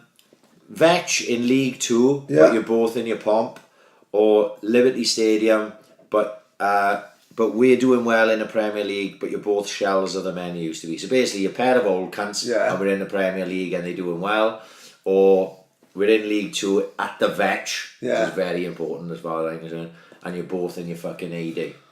For me, it's a fucking no-brainer. Fuck sure. Because we're old. Yeah. And I'd give anything to be in my fucking A day again. Yeah. Right? A-Day, Vetch, who won me at a low. Innit? Huh? Who sold me a Jack Carter? The standard doesn't matter, and I hope it to me. Fuck. You know what I mean? Give me the North Bank, Vetch, yeah. A-Day. Doesn't matter what because you ain't breaking into the Liberty. Not without putting fucking a couple of months up in fucking Park Prison. Exactly. You know what I mean? You ain't breaking into the fucking Liberty. We're breaking into the Vetch whenever the fuck we want. Yeah. You know what I mean? Yeah. For me, that's a no-brainer, Jack. I'm sure we said that to Jack last time. He asked us a question. That's a no-brainer. Oh, next up, this man's coming on soon. Oh fuck! Another guy from YouTube. Go on. The Ground Hopper. Nice, right? Mate. Nice. I can't wait to meet him. If you don't follow the Ground Hopper on Twitter or follow him on YouTube, get up and have a look at what he's doing. He's from Swansea. He's a big Swans fan. He travels around fucking Europe and everywhere basically, and he goes to grounds and he fucking videos his day. He got some funny shit. He's been in some fucking crazy places. Never. Yeah, some proper crazy places. I think if you check Groundhopper, Legia Warsaw versus Lech Poznan, that's his biggest video. Right. And the game gets abandoned because the fans fucking riot on the pitch and everything. And he goes in his Todd and all he's on that. his Jack Jones, fucking guy's crazy. And I actually, just so happens that he follows the podcast, he listens, and we had a conversation last week, and he's going to come on soon. So this is the Groundhopper. Will Wales qualify for the World Cup in our lifetime, and when? Categorically, yes. And I would say yes. The way the tournaments are going, they're trying to make the tournaments far bigger. I'd have always said no. If we can't qualify that year, we beat Germany when we go Rush, Southall, Rush, Southall, Rack. Look out front line. Saunders, Hughes, Giggs, Speed, right? So Southall, Dave Phillips, right back, Pat Vandenau, left back. Paul Borden would have been left back, maybe after Vandenau. Kevin Ratcliffe's in there. Peter Nicholas, Paddy Owen. Pembridge.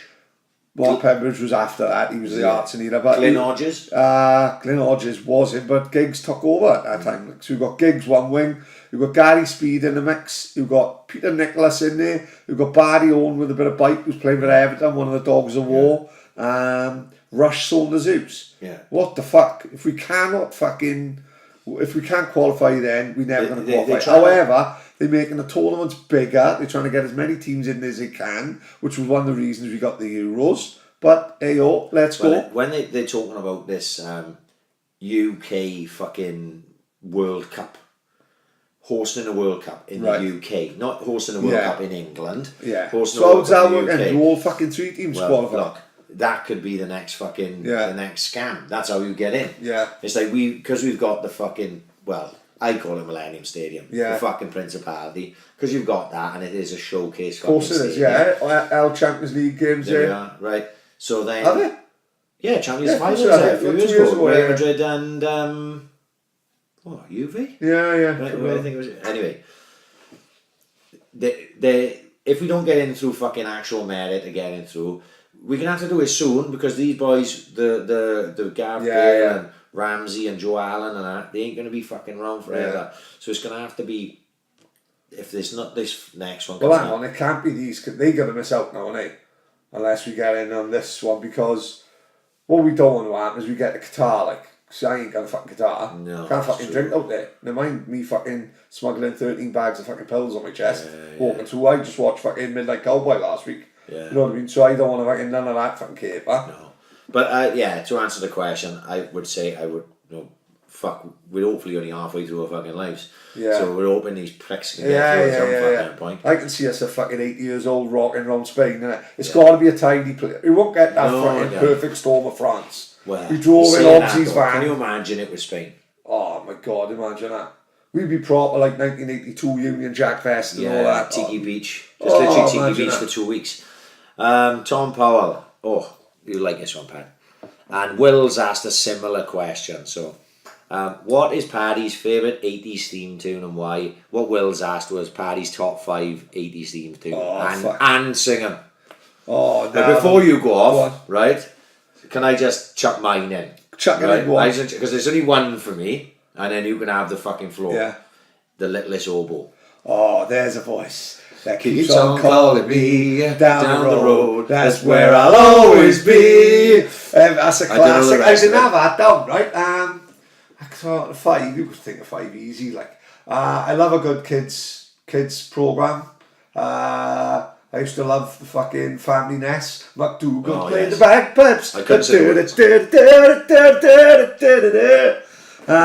Supergran was a classic. Supergran is a classic. Stand Up Superman, Iceman, Spider-Man, Batman, and Robin 2. Amazing. There'll be a big ruckus with B.A. Baracus, and that's what you got to do. She got more than an anti-dairy. Got more bottle than United Dairies. Hang about. Look out for Supergran. I didn't even think of that today. I just come up with Supergran's a corker. Minder is one of our favourites. Oh my God, Minder is fucking. I could be so good for you. Minder's a classic. We still sing that when we go away, don't we? Oh, when we're away and we're on a fucking baby, sooner or later Minder comes Minder's out. How Vita's Impact? How did that go though? Oh fuck! I fucked that up now, didn't I? We've sung "Our Feet in Pet." We're gonna fucking kick ourselves now because Our Feet in Pet. I didn't know. Our Feet in Pet is fucking easy. Yeah, it is. Yeah. Walk. Walking in the night, drinking schnapps, having fun. That's living alright. That's and a pint with the boys in a Buffalo noise. That's living alright. And they would come back. We're showing our age now. We know what it is. Very underrated. With his nightfall, ha silver boon. That you got me, Lone Ranger. He's riding on down to rescue me. Do you know? No, we doing this. They don't do it like that anymore. In fact, the only one who knew that he got to bring him back is Peter Kay. Yeah. With Max and Paddy, like, you know, he fucking tried to bring it back. Sopranos is quite. It's not a sing along, is it? No. It's quite iconic. Yeah, That's what I was looking for. But it's not a sing along. It's not a sing along like them 80s, like Jamie and his Magic Torch. Oh, incredible! Like that, you know Every fucking TV. Dog Tanyan, we done it the other day. All for one, one for all. Muscat hounds are always ready. I put that on the next day. I was listening to it. I got TV theme tunes on my iPod. Honestly, I'll fucking walk around with and singing fucking the theme to fucking Mickey's Magic Mixture. Probably my favourite is, you wouldn't even think it, like, it's the theme to it's brilliant. Now the world don't move to the beat of just one drum. What might be right for you may not be right for some, and that is more. He's a man of means. Then along come two, and they got nothing but the dreams, but they've got different strokes it takes. Different strokes it takes. Different strokes to rule the world. Yes, it does. Different strokes. Everybody's got a special kind of story. Everybody finds a way to shine. No matter what you got, not a lot. All that. He'll have yours, I'll have yours, and I'll have mine.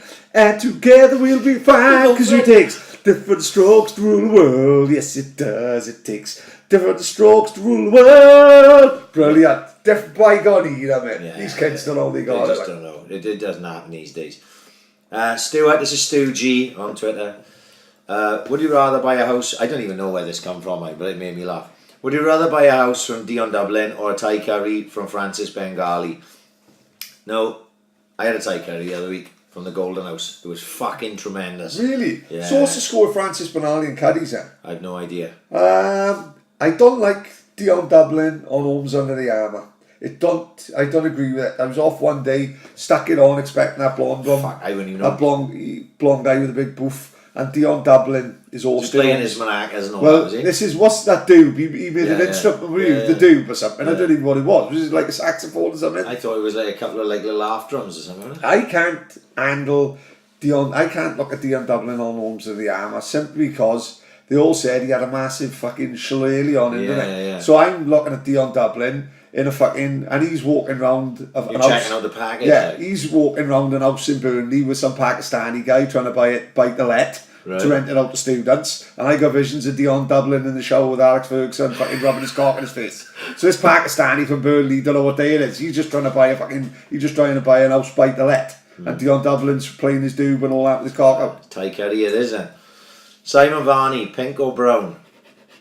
In like well, obviously in filth. Oh, I thought he was talking snooker. Yeah, well, either or. I always found the pink easier to knock in. Yeah. In both, to be honest, in both circumstances. Brown ends up too much pressure for me. Like, yeah, Jesus Christ, yeah. In our younger days, we'd have shot a few at the brown, but not at this. If Dion Dublin got the doob, we'd have to have the loop. Exactly. You know what I mean? If you're going in there, it's just not. Listen, I like having shit too much for. It makes me think. I got too much respect. Yeah, it makes me think too much of internal organs and all that. Like, you know, fuck that. I've had a great day, Jim. I'll take these people. Back in the late 90s, you'd maybe get a different answer from me. Mildred again. Hot dog or hamburger? I'm a big hamburger guy. All depends. If you're in the pictures, you're not going to walk in and order a fucking cheeseburger. You know what I mean? But the plan is now, you've got to pick a quiet time to go see a film. And if it's quiet, there's no one in there, you can have an hot dog as a starter. And if you're in the audience, you've got to have the nachos. Whoever had the nachos from the audience. they are a thing of beauty. Like, Yeah. Isn't it mad, right? I went to watch the second Planet of the Apes films a couple of years ago. Is that Dawn of the Planet of the yeah, Apes? yeah, right? yeah. Brilliant 3 films, man. Right. I loved Rise of the Planet of the Apes. Yeah. One of my favourite films I'd watched. Which one's Rise? Is the first one. Right, amazing film. Amazing film. And John Lithgow, Ed Goes. right, and James Franco, brilliant film, right? And I enjoyed that so much that I think it was Ross Brown that said to me, I went to pictures on my own the other day and I was calling him a sad cunt. He said, No, I've done that, who I've wants to done that. fucking try it? And I Yeah. hadn't been to pictures for years. Anyway, Dawn of the Planet of the Apes come out and I was going away camping on a Friday and I wouldn't get up for work or nothing because we was going Yeah, camping. of course, and all that. yeah. I said, fuck it. I picked the latest possible show. And I I've done bought it. exactly the same. So like, I think it was like a 9:30, 10 Yeah. job, right? And I went, it was me and like a couple over there Yeah. and like 3 people over there behind me. It was like having the pictures to Mate, myself. it's one of them Mate, things, it was isn't it? amazing. If you give a fuck what people think, Yeah. then you're going to not do it. Because you're Yeah. going to say, how can you got the pictures on you? Well, do you know what? Mate, it is brilliant Do you know going what on blew the my top. mind that day? I walked in, Yeah. and I hadn't been in fucking, this is in the Odeon now, right? Obviously in the Park Towie. I walked up. There's none of that front bit anymore. Remember when we were kids? There was the front bit. You had a queue at the fucking front bit before you even got in. Yes, to the fucking yeah, that's Odeon. gone. That's The all box gone. office is gone. Box office The is buys you ticket now when you're ordering fruit Right. pastels. All this is fucking new to me, right? I goes in, fucking guys there. I goes, can I have an Heineken? He goes, yeah, you can have a fucking Heineken. Yeah. I'm like, Why yes, is it not, I huh? bought myself a fucking Heineken, right? Because I was early, right? Yeah, yeah. I'm early for fucking everything. Do it come in like a Tango fruit glass cup though? Or does it Oh. come in a proper pint glass? Or did it come in a plastic bottle? Fucked if Possibly, I can that's a remember, good right? shout, yeah. I'm on the phone to my missus going, you will not believe this. I'm in the pictures with a fucking Heineken. Yeah. Yeah, with Heineken and a fucking hot dog with fucking all the business on it. Yeah. It's ridiculous. The game had changed. It have. In View, they sells Quaaludes. You know what I mean? You fucking right off it, watching fucking Rogue One. How do we even get on that? But yeah, hamburger for me all day. I'm a hamburger guy. I love a fucking. That's after I finished that race Saturday. I went to the Mardi in Gosainan. Oh yeah. It's fucking good because it's on the way back and it's dirt cheap. Yeah, yeah, good. And I just had because you know we've got to slide something new because I didn't Yeah, feel yeah. like eating. And I had a fucking nice gourmet burger. It was fucking tremendous. It cost me about £7. I had a pint as well. It was Yeah, fucking yeah. great. I didn't enjoy either of them because I got shit. But it was good. Leon Thomas. Come on, Leon boy. What's your thoughts on the Cardiff Arsenal half and half nonce? Did you see him? Half and half scarves, half and half shirts, half and half fans. It's just, have he just done that just to get on famous? Yeah. But he just basically made a fucking idiot of himself and his family, innit? Yeah. It's his son, I got to look at that, and everyone's calling the old man a fucking half-wit. Yeah. You know what I mean? What the fuck is that all about? No, imagine he walked. We're all guilty of sporting two sides, are we? Let's be fucking Look, fair. there's a Like, line you don't cross over. Yeah, exactly, man. And as far as I'm concerned, if you were a Man United fan but who loves the Swans as well, and who sits in the Swans end and who supports the Swans, that's all well and good. But if you were a United fan and a Swans fan but who sits in the Swans end and you've got a United top on, you're asking for a punch in the fucking Yeah, face, I totally you know what agree, I mean? like. So as regards that guy, like you say, I think he did it for attention. Yeah, and it worked. Hopefully, some Cardiff can't give him a fucking slap. Yeah, totally agree, like. Totally agree. Oh, our good friend Martin Morland. Oh, nice, Matt. Have either of you been involved in a team that went unbeaten for the whole season? I know. Well, I'll go on, Pat. Have you? We lost one game with the Saints fucking thirds in reserve division 2. Is that the year I was watching all the way through? Yeah, that was the year, like. So that was pretty close. Like I said, last game of the season, remember I told you we had farmers and arguing like fuck with Kevin O'Donnell. Yeah, He's that's fucking right, best mate. But when it comes to football, it was just like, funny enough, Saints played Monsters last night. And I won there, I was working. But a boy I was sent for, Jack Price tackled. Eagles boy, isn't it? Eagles boy, right? Supposed to be shocking tackle. You know, one of them fucking naughty ones. They was in a wedding the day before together. Yeah, on I the see piss, photos right? of him. Yeah, But it's football, innit? yeah. You know, I know you can say, oh, fuck, I think that's disgusting. Mitch Power said, I was disgusting, like, but it's football.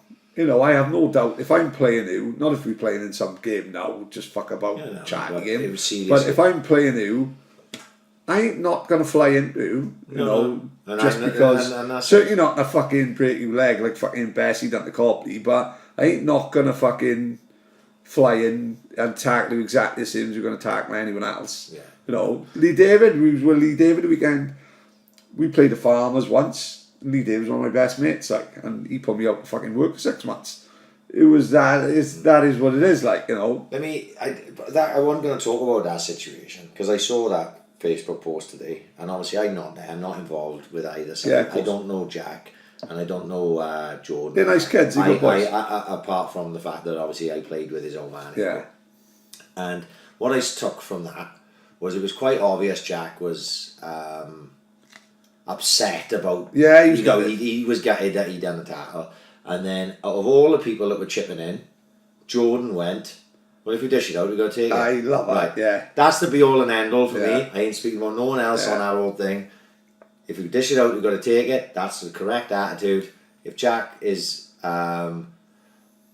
disappointed that he put that tackle in, that's all I take. Yeah, of That's course, what I yeah. said. Every other comment don't matter. Doesn't matter. None of it matters. And all the people chirping in, he should just chill the fuck out because as soon as Jordan goes, if you dish it out, you've got to take it. Yeah, and I'm a big fan of that. That's all over. Right.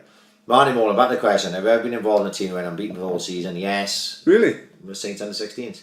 Oh, I see, yeah. Yeah, we drew one game in a league against Treborth, but we won everything. We won all the other games.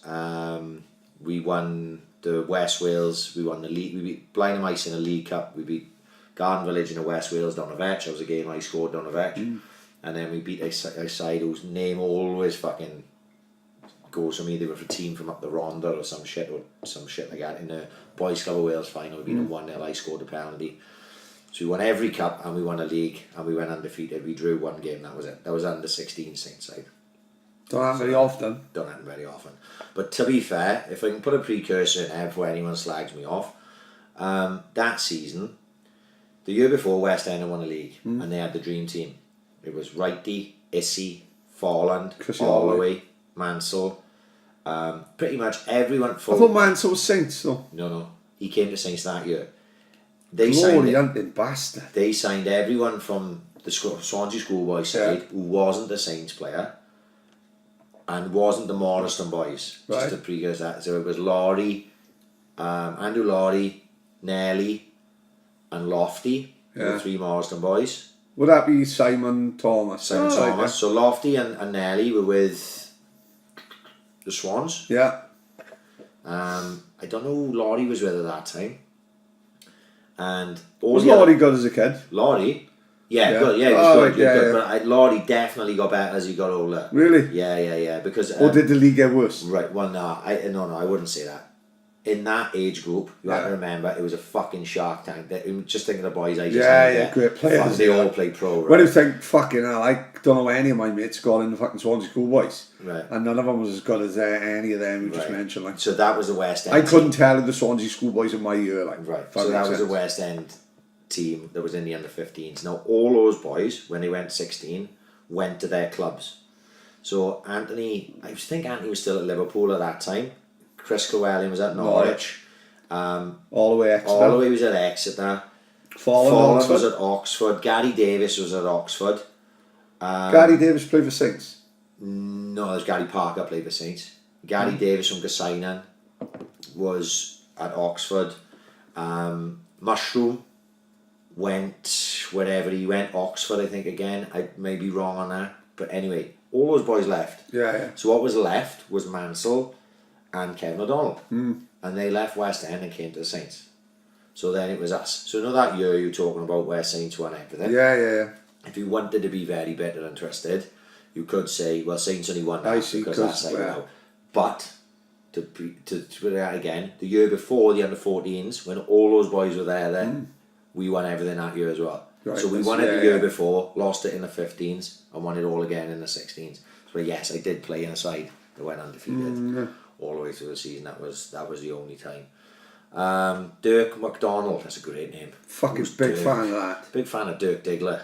Oh, big great fan film, of fucking, great film, that is Boogie Nights. Has Paddy ever been back to see Gary 4 stars? and also do receive a discount at Pepino's. Well, obviously we don't receive fuck all from Pepinos. That's going to Pepino's. fucking change tonight if I get something on time. I'm pissed off now. Yes, I've been back to McDonald's. It's right opposite my fucking house, so I can't really avoid it. I haven't seen him where he works in the day. I don't bump into Gary 4 Stars hardly ever. Whether he's like been promoted, he's never by the window now. You know, maybe he's like the sauce chucker in the bagger. You know what I mean? But I don't think he's put a poster up with me in the fucking window. Yeah. Thank fuck, really, like, because fucking my daughter be fucking spewing every time she runs to McDonald's. I gotta go fucking with it out. Gotta come over here. Gotta come over here. So no, I'm not banned. I am back in it. I've never sat in, so I don't like to rub people's noses in it. Like, you know, if you told me not to come back ever, would I go back in without the card again? Yeah, I probably would actually if it was a Saturday night I was hammered. The only bad thing was I did have 3 points on my licence because of McDonald's. I told you about that, didn't I? No, I didn't. Or driving when he was eating. Yeah, I like to have, you know, my McDonald's is a meal, should be the Big Mac meal, £quarter pounder cheese meal, 6 chicken nuggets, maybe 9, maybe a box if you're fucking starving, another box of 20, they gives you 3 free. I had 6 on the side of it. Oh yeah. And a double cheeseburger for the drive home, right? So that's when I got pulled over then. I was on my phone, someone phoned me, so I had my phone in one hand, double cheeseburger in the other hand. Police pulled me over.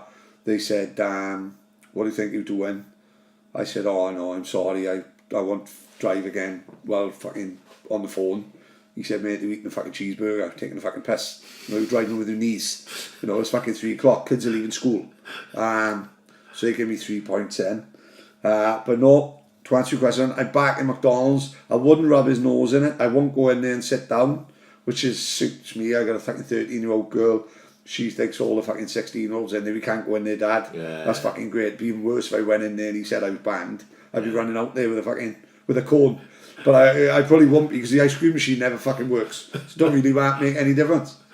Right, let's move on. JJ. That's all I got is JJ. Best South Wales derby memory on and off the pitch. Now, I couldn't tell you many off the pitch because when I was a kid coming up and I went to... I definitely remember going to one South Wales derby on a Boxing Day. We lost 1-0. Probably the worst game of football I ever saw. I was probably 8 or 9. I went with my old man. There was murders that day. Right, but I was supposed to be murders everywhere. I was a kid. Yeah, like, yeah. I was 8 or 9 years of age, and I was like with my old man. We were further down the bank.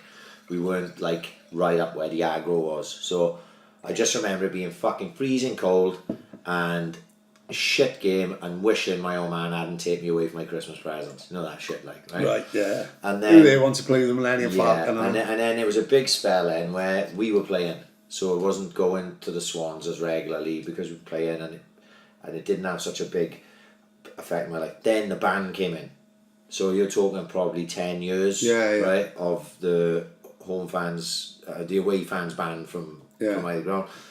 Which is fucking mad to think not about. to think about, and where else did that happen? Yeah. It didn't fucking happen anywhere else. So obviously when I was a kid, I heard about the swim away. You know what I mean? Yeah, of course. Yeah. So if you want to talk about off the pitch, not anything I was involved with or anything I saw, but obviously the swim away incident goes down in fucking... throughout the country. Yeah. Right? Throughout the country. It goes down in history around the country. So that would have to be off the pitch. I would obviously, since that we were back in and we were allowed to play each other, I was there through them. So obviously I was there when Jody Gomez scores, and and I was there at that game. Obviously the 3-1 win would be the standout one for me. Because of what it meant at that time. Gary Monk coming in, and we were fucking off our trunks. Out on a Friday, been straight through the Saturday. It was an amazing day. So on a pitch it would be the 3-1 win. Yeah, I totally agree. And off the pitch, not that I was there or had anything to do with it, but the swim away would have to be. Yeah, it was when they started back up. I remember going on a Sunday afternoon. It was a 2-2 that was. It was no, away to Cardiff now. 6 o'clock meeting in the Arches. Me and Marcus Lovell, we went straight from Escape. Straight from Escape to the Arches. As soon as you said that, I said Twitch. Straight from Escape to the Arches. Probably the heaviest fucking mob. One of the heaviest mobs I've seen, football-wise. Can't remember the result. It was like proper old school, off the bus, straight in, fucking bad atmosphere, great. Yeah. Fuck. The 3-0, the 3-0 or 3-1 was brilliant. FA Cup, I think it was 3-0. 3-0 it was, wasn't it? Where am I getting 3-1 from? I had a couple of cans, mate. FA Cup, beating them 2-1. Jimmy Gilligan, Chopper Harris scoring. That sticks in my mind, like, as a youngster. But, like, what you've got to understand now is, like, football was different, and I was going down every week, not missing a game with Jamie Breen, like, you know, without fail. But my man was wary. I was 13, so 12, 13. So the Cardiff games he's trying to pull you away from? Cardiff games, he's telling me I can't go. Yeah. He was thinking he's being a cunt. But, like, that's how bad it was at the time. Like, he said, I don't want to... Scrapping in the streets. Yeah, it's scrapping in the streets, like. And he didn't want me going down at 12, 13. We fucking went, like, obviously. But this is how football had changed. Like, people don't understand how we weren't busting, and it was a different era. Do you know, just going slightly odd, do you know the first aggro I ever saw? Go on. Right? They did this thing, you'll remember it. On a Friday, on games, they had penalty competitions. The local, of course they did, the yeah, local yeah. teams, right? So I was probably 9 or 10, maybe. Let's say 10, right? I was playing with St Helens at the time. And they'd take 5 boys, and they'd take 5 boys from St Joseph's. Yeah, of course, yeah. And they'd play at half time, they'd take penalties in the big goals. Yeah. And whoever won the penalty competition, they won. It was quite iconic, mate. Right. Bear in mind, you played in front of the North Bank, like, so... You were playing and you did the circuit of the pitch. Yeah. So after you finished, win or lose, yeah. the two teams ran round. They ran round the North Bank, and whoever's on the North Bank, yeah, they would fucking would, clap. You'd run round. You go round the away fans. Fair play, the away fans would clap, and then you went round the centre stand, and then you'd come back, and then you'd fuck off, and that was that, right? So we had done it on a Friday night. We played Brentford, right? And I think we actually lost, and I think I actually missed the penalty, which put us out. And I think it went to sudden death. I scored my first, and I missed the sudden death one. And Glennie Davis, ex-Swans pro, Glennie Davis was our manager, and he lived in the Sandfields. Obviously, we worked with Glennie, didn't we? In Royal Mail. And because they'd sit you up there as teams in the centre, in the family stand, like, you know what I mean. And we left, and we go back to Glennie's, right, after the game. And as we coming out the back, we must have gone round past the Glamorgan and then come up, I think Glennie's on Rodney Street. Right, yeah. And as we going up on there was a shop, right? And it used to have like a fucking, like a veg cart outside it, right? Now this shop's still open, isn't it? And the Swans fans have surrounded this minibus like an old transit, right, full of Brentford fans, and they throw in potatoes at the fucking bus. They fighting like fucking everything. And we were walking up right towards them. And you can see all this commotion up, and there's fucking 60 fucking Swans fans, and they just fucking wailing into this van. So we're all kids, and we just stopped there, and I'm like, what the fuck's going on? Yeah. You know, and this is way before I knew anything about my old man, you know what I mean? And my old man, fair play, he walked straight into the middle of it, and we just went, everyone fuck off, and he scattered. All the Swans fans started backing off. He grabbed this fucking Brentford boy who was driving the bus. He goes, right, get in there and fuck off. And the van shot away. Yeah. I just like that. And I was like, what the fuck have I just witnessed? All these Swans fans are sort of like half-legged it. And we just carried on walking up fucking Rodney Street. That was the first aggravation I ever saw at the football. Don't forget, it was fighting like every week. Every week, yeah. I just feel the last game of the season was just a massive pitch invasion, everyone fighting on the pitch. Yeah. Fucking absolute fucking crazy. Stoke game the night Grobler played for Stoke, Andy Legg, one of the best goals they've seen at the bench. They went there like a riot after that. There was a riot after the game. Absolute fucking people went to jail after that. Yeah, quite admit. It was a fucking battle. Was that the one where Lee Howell shot a fucking flare into the... I don't know. Yeah, fucking don't know. But it was fucking murders, like, you know, that's how people see the sterilised game that we got now. No, it was a different game. I looked at the videos of Millwall the weekend. It looked good fun. Yeah. See Brett Johns? Yeah. Just adds to how much you love him again. He's strutting around in Aquascut and fucking shirt. You know, right in the mix. Being carried by all the boys in the concourse. Yeah. Gotta love him. That's a trip you'll remember, Millwall away. That whoever went on that. It was disappointing that it was this weekend, because in my head that was the one I was looking for. Totally Because it was like, I'm gonna go to London. Yeah. I'm gonna stay in Luke's, and me and Chris and Luke and whoever else comes Yeah. is gonna go on a piss all weekend up in London. And obviously it didn't happen because they was away for Starkrow Stag, and I was running that fucking stupid fucking run. And we was in here for Luke as well, wasn't he? You know, Luke was in Swansea. And we was in Swansea for Luke's 40th. So right, moving on. Thomas Todd.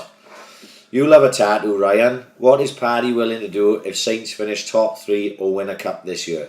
I'll have a Saints tattoo. Will you? Yeah, fuck guy. If we win the league, I'll have Gayle on one ass cheek. Yeah. And I'll have Jamie Breen's face on the other. There we are. Genuine. And we've won 4 in 4 at the minute, right? Listen, no like this this Nike advert that calling Copernic, like, you know, we got one at the minute of Ross Lynch's face with Dare to Dream underneath it. If we won the league, right, we will have an open top bus round the Arvord and round Brynavrid. I have no doubt in that. We'll have a flag with Ross Lynch's head, Tom Lilly's baby on one side. I'll be like Gaza, no one he had the 5 bellies, no one he had the plastic fucking belly. We will have, if we won the league, we would have an open top bus, and then we'd be back to the Morris, and he would shut the Morris down. The Morris would be like for about 3 days. The Morris would be like Auschwitz by the end of it. Honestly, John wouldn't have a pub. He's in the middle of losing his foot because of diabetes anyway. He would lose his foot. He'd lose his penny. We wouldn't have sausage and chips. He'd go mad. We'd have curry. If the Saints finish in the top 3, I will have a Saints tattoo on my arm. There we are. No worries about that. 110%. I'll cover my daughter's name. Yeah, Ollie McBurney only 16 away now, I believe. That's enough. We're probably having it together. We may as well book Chris Grove here now. Innit? We may as well. Fuck off, I'm getting Ollie McBurney to do it. Right, speaking of the devil, Luke Thomas, 40 on a weekend. Looks far older than that, by the way. Oh, fucking hell. One fight, any era, that you wish you had been ringside for. His is Hagler Hearns. For me, there can only be one. Go on. And that's Nigel Benn, Gerald McClellan. Oh, it had such a. I had loved boxing previous to that. Tyson being my first sort of real. I was real a fan of, because my BAMP was a big fan of Tyson, and my BAMP got me into boxing. But Ben was the first person that I felt that I was a fan of. If you know what I mean, he was the first one like I was a fan of. And then he'd lost to like Watson, and he'd lost to Eubank, and then he'd gone to America, and I was still trying to track him. I don't even know I was doing this. Yeah. You know, and I remember that Saturday night as if it was yesterday. My old man one day, he was out, and my mother said, "Oh, there's boxing on later, boys. Do you want to watch it?" To me and my brother, it was Saturday night fight. It was Saturday night, right? On ITV, and I sat there and was absolutely transfixed by the single greatest fight that I've ever seen. Totally agree. You know what I mean? You can go back and watch fights. I didn't see Hagler Hearns live. I can watch Hagler Hearns now and appreciate it for what it was. A fucking unbelievable fight. The Rumble in the Jungle, the Thriller in Manila, all the fucking great fights. But I actually saw in my mother's fucking living room, sitting on the floor when I was whatever I was, 10 or 11 years of age, with my brother sitting next to me. We watched Nigel Benn get knocked out of the ring in the first fucking round, right? To this killer. To the fucking probably pound for pound number 1 in the fucking world. Get up and win, right? And still to this day, it'll always be my favourite fight of all time. Like, for that fucking reason. If I watched Ben and McClellan, if I didn't see it at that point, and I watched it now, and I go, yeah, that's a great fight. Yeah. But it wouldn't have the meaning. Yeah, it wouldn't have the meaning. So for me, for all that it means to me, it would Nigel Benn and Gerald McClellan. It's exactly the same thing I had with the McGuigan Eusebio Pedrosa fight. Right. Like, that was my first memory of boxing. Like. But I had portraits up on my wall of Nigel Benn. It's still in my old man's fucking house. Like, it's portrait of Nigel Benn with an angel on one shoulder and a devil on the other. It's brilliant. You know, it was up on my wall in my bedroom for years and years. Fight that I wish you could be there for. There's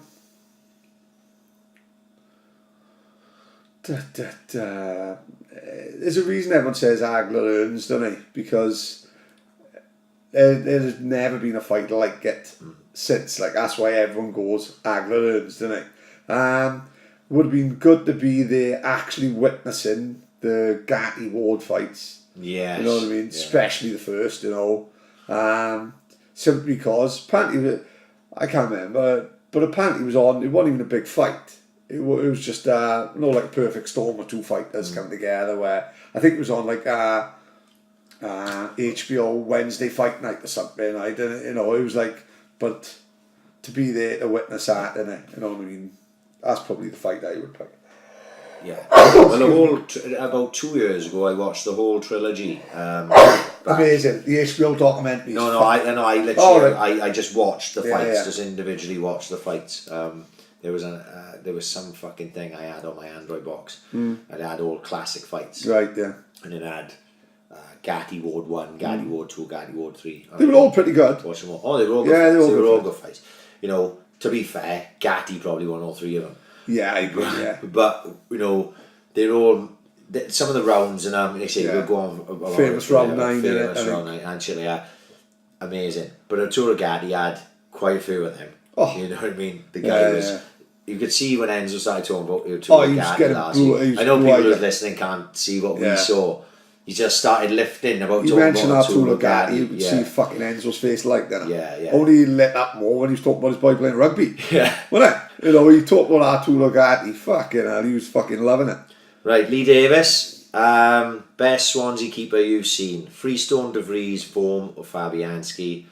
It's Fabianski, and if you're going to talk about football, if you're going to take your heart out of it and you're just going to use your head, even though in my heart I would still pick Fabianski now above Freestone. I thought Vorm, when I first saw him against Man City, I thought, well, I've never seen anyone like this in my life, right? Even though we got hammered. And he was brilliant for a large spell until he got injured again. Until he got injured, I think it was the second season, actually against Man City. He landed awkwardly on his knee and he had a little spell out. I don't think he was ever the same after that. And actually, when we sold him, I thought it was the right move. Yeah. De Vries could have been fucking number one in the Premier League. But he'll never be picked up because he's fucking totally ripped us off. De Vries fucked it up for himself. So he'd have been our first team keeper, wouldn't he? Well, without a doubt, it's Fabianski. Jacob, favourite memory of the vetch? So I give you mine first. I didn't want to go for something that was so fucking obvious because you can pick the Hull game. Yeah. You can pick Liverpool 0-0 draw, right? Things like that. But do you know one of the craziest things I ever saw on a vetch? Yeah. Right? And you're gonna know the boy I'm talking about now, right? There's a boy called Sean Draper. Yeah, of course, yeah. Head now. Sean was a few years older than me. I was in Terrace Road with him. And then he left, he went to Dean Ever, I went to Bishop Gore, but this was before, maybe I was just in Bishop Gore and he was a few years older than me. And this is when the fences was up, right? And it was a Friday night game, I think, or it was a midweek game, it was a night game. And he climbed the fence, right, and ran on the pitch. Shit game, probably nothing was going on. Yeah. And he ducked and dived like he was JJ Williams, right, past the fucking, past the stewards. For what seemed like an eternity, right? Yeah. And he was leaving them all for dead. I know everyone in the crowd was going, "Way! Yes, yeah. Way! Way!" And he kept going round, and all of a sudden he came running back, and he dived straight over the fence, right, into the crowd who caught him, and it was just all this like, "Way!" It was like something from a film. Yeah. No, that was the first thing I thought of when I thought of don't pick the most obvious thing you could think of. Yeah. I went, fuck. No, I haven't thought about Sean Draper. Well, I didn't really know that well, but he was just a boy that I think he was caught in an MU. I grew up with him in Mount Pleasant. He was just older than me. We weren't mates or anything. I was actually closer in age to Carly, his sister. And that was the first. I went, fuck.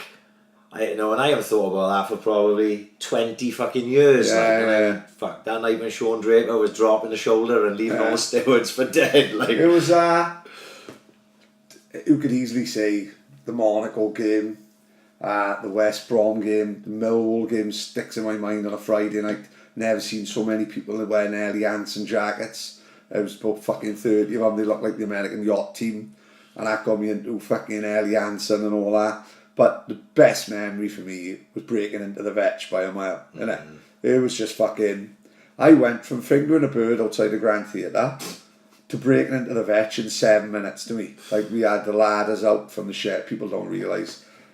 People might not have heard the Because they had glass on top of a wall and shit, if you remember. Yeah, it was glass like embedded in the Oh concrete yeah, top of the yeah. wall, you know. It was literally, I couldn't climb up the fence. You know, I'm fucking. I tried it a few years after without the Right, ladders. yeah. Me and Jippo. Hard work. Oh no, nobody can't do it. Really? Oh, well, we tried. We had about fucking 20 drinks. Yeah, but yeah.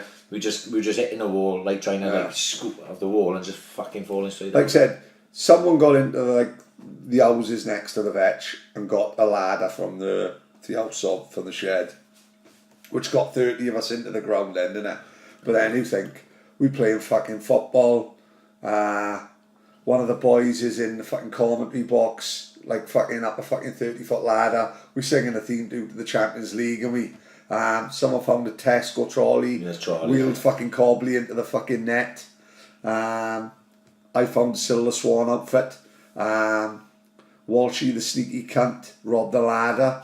I got stuck in the vetch overnight, nearly died of hypothermia. I had to fucking sleep in Silver Swan's fucking outfit, like Harrison Ford in the Tauntaun in Empire Strikes Back. You know, police was there, I'm hiding from the fucking old bill. How do you explain that? Because the plan was to nick Silver Swan, wasn't it? And we was going to go on holidays, we was going to marry her the week later, and we were going to hold... we was going to hold Silver Swan. Fuck me. We was going to send a photo to the Evening Post of Silver Swan dressed as Ken Bigley, if you remember, and we was going to pretend we kidnapped him and we was going to have a ransom and all that and have him everywhere, every holiday we had, but we'd have had him in the Brevalen, we'd have been banged up and someone would have grasped us for the Brevalen. But no, best memory for the veteran, he's breaking in, absolutely fucking brilliant. Neil Paddy. A meal with a tomahawk steak, peas from steak by night.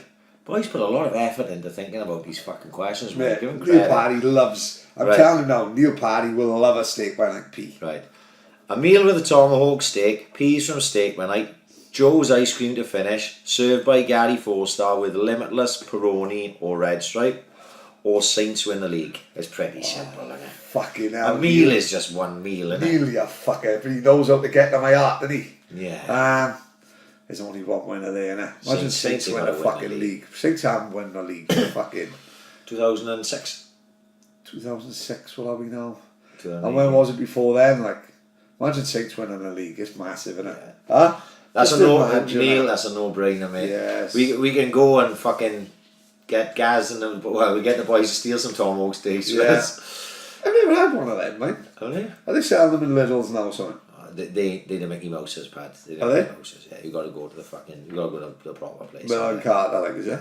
What's Well, it like? Tomahawk? I didn't have it when I went there. No? No, I fucking hell. It was enough what I had anyway.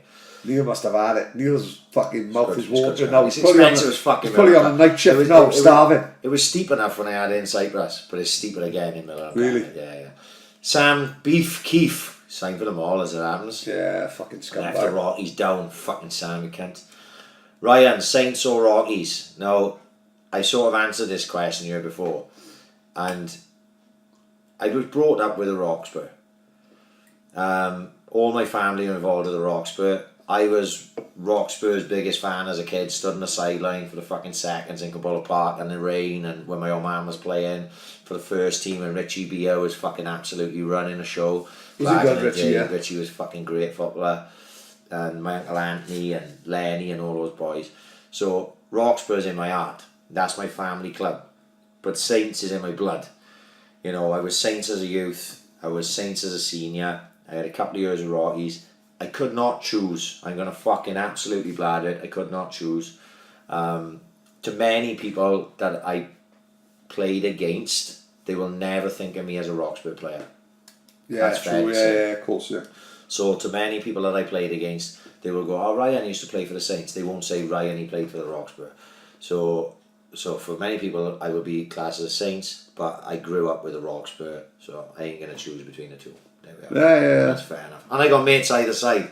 You know what I mean? A lot of my good mates, obviously my best mates are with the Saints, and I got a lot of great mates with the Roxburgh. My brother's Roxburgh fucking legend. You know, I'm probably the only Primo who's not a Roxburgh legend. With Dickie. Me and Dickie are the only Primos who aren't Roxburgh legends. So there we Dickie are. not, yeah. No. Pad, Pepinos or Minanua pasties? Fuck. Men and new with pasties, mate. it They sent from the gods, man. They Michelin star shit. Only thing pissed me off, Saturday, didn't have breakfast in work. Usually would have had a chip butty, but I thought, right, use your head now. You're going to have it. What I usually do is have a chip butty after work, go up there then, have my regular 2 pasties, cheeseburger, can of San Pellegrino. I thought, Pat, don't have the fucking chip butty, you know, for fuck's sake. You know, we've got a big fucking scran here. You'll enjoy it more. I guess dropped off, mate. All you can see is the big grey shutters on the fucking Minute. I was fucking devastated. They didn't open because there was only 2 games up there. Absolutely bang out of order. So the week before, let's just tell this fucking story. So the week before, I had taken my kids to watch the football. One pitch, I got Roxburgh CRC. Brilliant. Another pitch, I got Saints and Draboth. And on another pitch, I got Penlan and West End. I'm stood in the middle. Took my kids, they playing football with Mansell's boy and everything. Fucking great old time. Me, Nicky Mack, Colin Breen. Old school as fuck. Old school as fuck. We were watching 3 games. What a fucking time to be alive. Paddy arrives late, as per fucking usual, with his green and pink fucking hooped Saints top on. Right? And starts walking over towards me and the boys, and then Ed's, don't talk to us, Ed's to my oldest boy. And again, I seen you whispering to him, and I thought to myself, well, Paddy's asking him to fucking do something now, right? And my boy is, where he failed to fucking realise is Niall is tired as fuck. Right. He ain't going to do nothing for you. He's a lazy right? fucker. No, right. He's a lazy fucker. He ain't going to do nothing for you. So he fucked you off, didn't he? Oh, massively. Then Ross... I wasn't even interested in a £5. I offered him £1, but then even going up to £5, he won't have none of it. So what you were trying to do was get him to go up to the fucking Minute Academy. Yeah, I've walked past because it looked shut. Right. But then everyone around me is eating fucking pasties, so I was fucking devastated.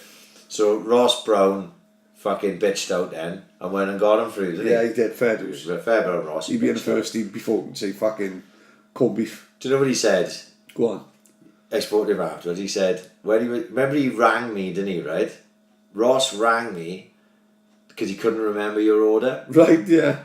And when he was on the phone, when I handed you my phone so that he could speak to you, and you started recanting the order, and the guy behind the counter went, is that Paddy's order? Right? They knew your fucking order in Minute.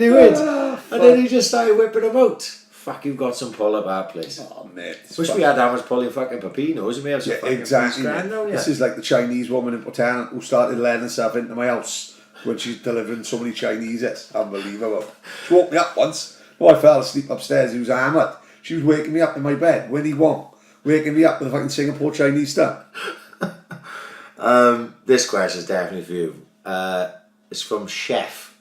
That's all it is, Chef. How many of the naughty 40 can you name? I couldn't name you one. Is he on about the Stoke lot, is he? Mark Chester is the guy who wrote the book. Puff man, that's it. Mark Chester's the only one, I think. Yeah, that was short and sweet because I can't remember. Craig Allen, the old Cobra Kai. One of those stalkers, probably sitting out there in my back garden with his underpants. Best Saints player ever. Now, I thought about this earlier because obviously I've seen these questions, and I don't think that I can choose anyone outside of my era. No, you can't. No, you can't. Right? So, if you go from 96 to 2005, and I've had time to think about this, so this isn't coming straight off the top of my head.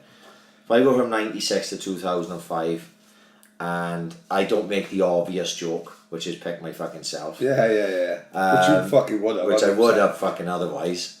No, I'm only joking. The best Saints player ever in my era. Right, hang on. I got a sort of fucking angle around this. There's boys that are in the fucking running, because I play with some great players like Paul McKennell and Colin Breen, and Jamie Breen is one of the greatest strikers that ever played in the Swansea Senior League, and I was lucky enough to play with him. And in most people's sides, Jamie would get that shout. Simply how many fucking goals he scored and what he offered the fucking team. And I watched him get better as he got older, because he was just a quick, skinny kid when I first played with him when I was 16 and he was 18. And turned into a footballer, come and have it at his feet and give it and go and fucking give back. And we had some good times. and taking my absolute footballing hero out of it, Richard Jenkins, Yeah, because he yeah. didn't have enough years at the Saints to be warranting the greatest ever tag. There's only one man, and that's Jippo. And Lee Jippo Williams was the best footballer, one of the best, arguably the best centre midfielder in the league for a number of years. Was one of my best mates, if not my best mate at that time. We had some great times together. I knew me and him were very similar in our mindsets and the way we played the game. Obviously, I couldn't play midfield like he could play it, but then I don't suppose he could play left back or defence like I could play it. He trusted me, I trusted him.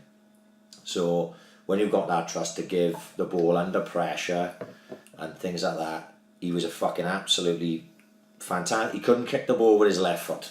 That was his only fucking negative. But he could hit the ball in the stanchion from 30 yards. He'd win every single fucking header. He'd win every single fucking tackle. He didn't give a fuck for nobody. And he always turned up in the big games, which is a massive thing. Because no matter how good you are, if you don't turn up against the West Ends of the world, then how good are you really like? And Jippo never didn't turn up in that games. So that's my opinion on that. But I can't say of anyone before, and I can't say of anyone after. Yeah, so of course. Only little. That was the era where, well, Jippo didn't win the West Wales and the leagues and all that. And he actually didn't win the Open Cup, which I did. Really? Because he got run over the Saturday before. Fucking hell, really? Seriously. That time. That was that. It was, as you said, you got to mention Jinxie. Fucking ridiculous. If you're going on talent, yes. Yeah, but yeah. when you're talking about doing Jinxie going through a 9-year period, you can play that. Snapper was yes. fucking... You know. But I only played with Snapper for 1 year. Is that all really? Yeah, when I was... Because I went to Turks then. See? Right. Snapper, unbelievable. Two Greens, as you said. The fact that there's fucking two brothers scoring fucking 80 goals between them. You are looking at that and thinking, I don't think people just don't score 80 fucking goals. No. Jamie's hitting 60, 70 goals a season in a time where the league's supposed to be fucking... And we finish in third. Hell of a standard, and we finish in third. Unbelievable, and that goes to show how shit he was at the back. I was on my fucking own back. No, but like, yeah, right there. He scored 60 goals, and like you said,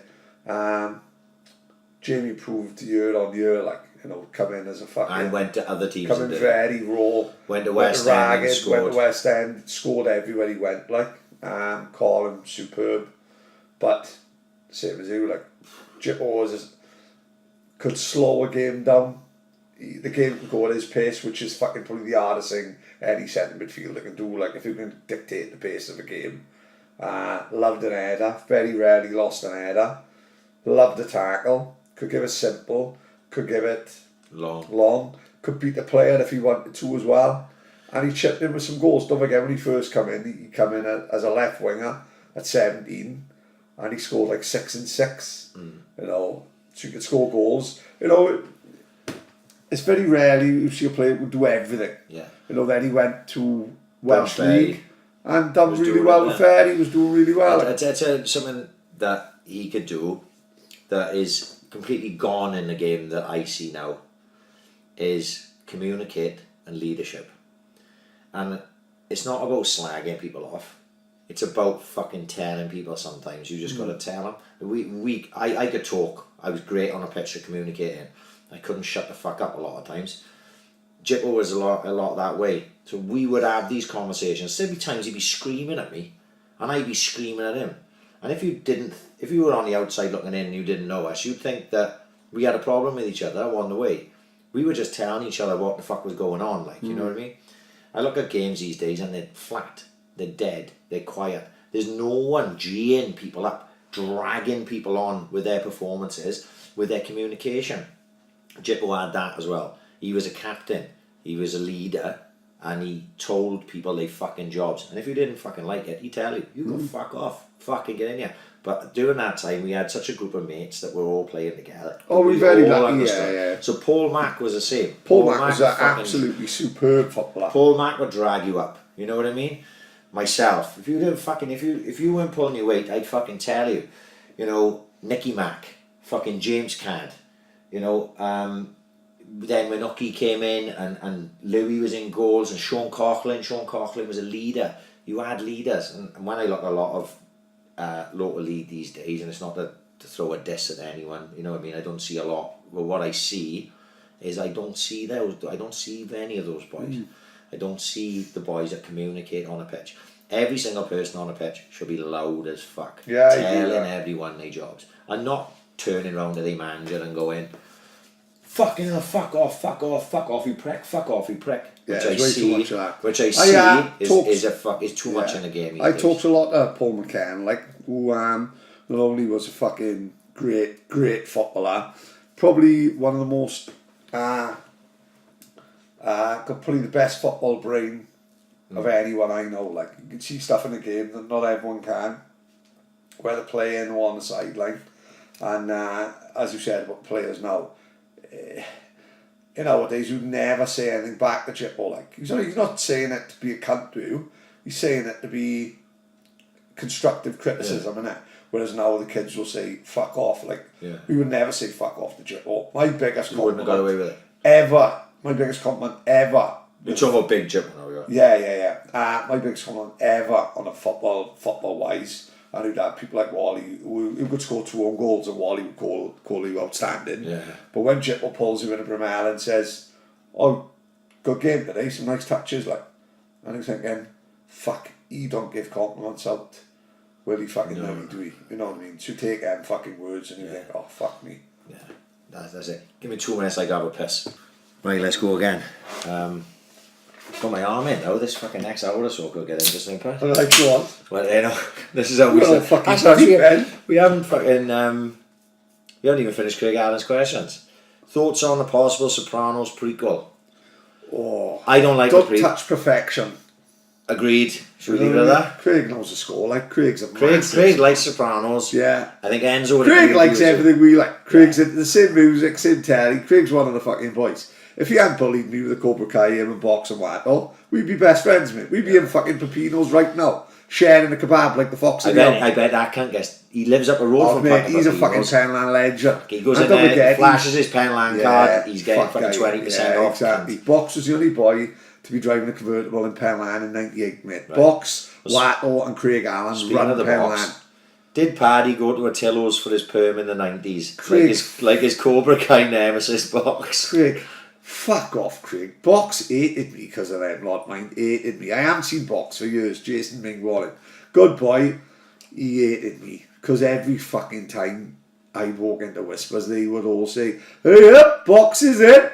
He fucking looked at me with disgust every time. Craig Allen loved it to this day, mate. He fucking loved it. Right, our good friend Darren Bushby. Oh, George W. Triple G or Canelo, and why? Triple G for the good of the game. Triple G for the absolute good of the game. See the photos of Canelo. Ridiculous. How did he get away with it? Oh, him and his dodgy fucking tacos, the cheating cunt. Mexican cunt. Huh? I'm not a fan of that at all. No. I wasn't a fan. I gotta be I honest, I was not a fan of Canelo beforehand. Yeah. Right? I was the first time I saw him. The first time I saw him was against Ryan Rhodes. Oh, yeah. Right? And I thought, fuck me, that guy. Sure, he fought Matthew Hatton as well. He did fight. I think he did fight Matthew Hatton as well. But coming through, I always felt he dodged Triple G. He like fought Kirkland. Yeah. Like that. And then he fought Khan. Which was like... Listen, the worst thing for Canelo was, it was after I think it was the Cotto fight. And he was in there with his interpreter. Yes. And the guy said, listen, we ask you every time what's happening with the Triple G fight. And he says something, the interpreter turns around the camera and says, "I'm Mexican.